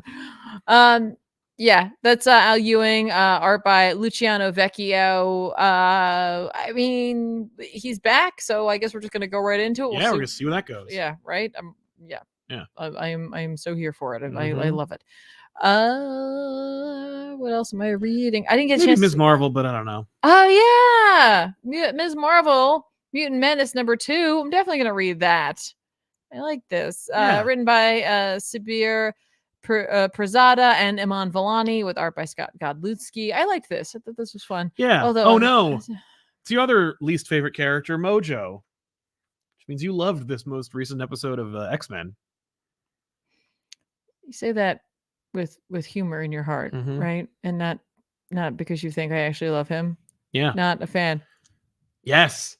Mousetown #1 from Image Comics and Todd McFarlane. He's making a joke. It's Rat City. Oh, hey, Aliens What If is coming out. Yep. Too. It sure is. Dark Spaces Dungeon #5. This is it, folks. The end. I'm so looking forward to this. Scott Snyder, Hayden Sherman, IDW. I can't wait. Book of the Week is in trouble. Yeah, Book of the Week just gotten in some serious trouble. I hope Snyder sticks the landing on this one. This has been one of my favorite horror books in a while. IDW was putting out some really great Dark Spaces books, but Dungeon was my favorite. Yes. Across the board, 100%. Love it. If you're looking to get a hold of Ultimate Spider-Man, it's going back for 4th printing. So you can go and check that out if you wanted to get an actual like copy of it yourself. You know, Dynamite's also putting out a Hercules book for my Hercules fans. Disney's Hercules. Yes. Disney's Hercules. But there are people out there who do like it. Yeah, I know. You know what I mean? Like I've never seen it, but I heard good things. Additionally, Ultimate Black Panther #1 is going back for a 3rd printing. That's awesome. So that'll be out this week too. If you're someone who wants just a copy of it in the collection, you don't care what run it is, that's your chance. Yeah. There's also going to be putting out a blank cover for those who want to get sketch variants. That's another thing. Like if you want to get blank covers and get sketches on those, don't buy them. Don't buy them. Yeah, get them. They're gonna be like, they're gonna be like raised in price. Inflated. Yeah, inflated. That's the word I wanted. For sure. I'm just going down here. I didn't realize how many other things. It's not. Speaking of inflated, this website has been inflated with nonsense. Oh, for sure. Anyway, yeah, that's it. There's that's a lot. That's enough. Ain't that enough? And that is enough. And this is I have the first issue of this. I got to read this. You got to read this. That's a great title. Yeah, Napalm Lullaby. I have the first issue at home, but issue 2 is coming out. Yeah, so. But you haven't read this for the first issue, so you can't speak to that. Exactly. We should also mention that tomorrow's episode of a special installment of Elseworlds Exchange is going to be happening with myself and Scott Doonbeer, talking about the beautiful, incredible artist edition of Batman Year One from David Mazzucchelli, which, man. Yeah. Can they see it? No. Oh, man. There it is. Your Dancing Gambit shirt. And check out those sleeves. Sal got me this. I did. I wanted to show it off. I did. It's really fun. Yeah, no one got to see any of it throughout most of the show. You can see it. Yeah, this one came from Weapon Prime. Sorry, check it out. everybody. If you just Google it, you'll find it. Yeah. But, great shirt. I think there's almost no more of those left. But yeah, of course, if you want to watch Tiffany Plays video games, you can watch her on twitch.tv/ComicPop or youtube.com at ComicPop Plays, Tuesdays and Wednesdays typically, and you can see her doing that. I don't know what you're playing this week, but I don't know. Like, part of me obviously wants to play Headlivers because I love that game so much. And then another part of me recently picked up a game that I hear is fine. Oh, cool. But I don't know if it's not worth playing, especially because here's the thing. I don't pretend to be a fan of like any books that I don't actually am not a fan of. No, we never do that. So it's like, I'm honestly not a fan. I have not read, I should say, I shouldn't say fan, but I have not read any Hellboy. Right. And here's why. It's too big. It is big. At this point. You know what I mean? It's like, it's why it's hard for me to get into long runs of manga. Yes. Right? Because it's not like there's a place to really get off. I'm sure there probably is, but I'm just saying, like, it's just, I'm not. Like, no, just read it until it ends. That said, I did pick up a Hellboy game. Oh, a Hellboy game? Yeah. Oh, I know the one you're talking about because I remember them making that. Right. So I was like, maybe we could try that together. I don't know. That'd be fun. Is that fun if I'm not like so knowledgeable about it? I more or less, I want to see how they handle the Magnolia art because they do it in that style, and I really want to experience it. I kind of want to see how that works. I agree. Yeah. Is that something we're interested in, folks? Let me know. Let me know. Let Tiffany know specifically. Let specifically me know. Thank you to our super chatters for sponsoring today's show. Thanks for Dynamite for letting us talk about Terminator and giving us a chance to talk about them in the future. Hopefully, future of that's coming up faster than I would expect. 2029. Which is of course the year. But anyway, that's it. We want to thank you so much for being here. Thanks to our chatters for being cool and being friendly and being supportive of each other and myself and Tiffany here. And we'll see you guys next week with another episode. Of course, there's more to come, more here on this channel, more over on youtube.com/ComicPop, and of course, ComicPop Plays. And so thank you all so much for watching. And we'll see you guys next time with another episode. I'm Sal. And I'm Tiffany. So long, everybody. Bye.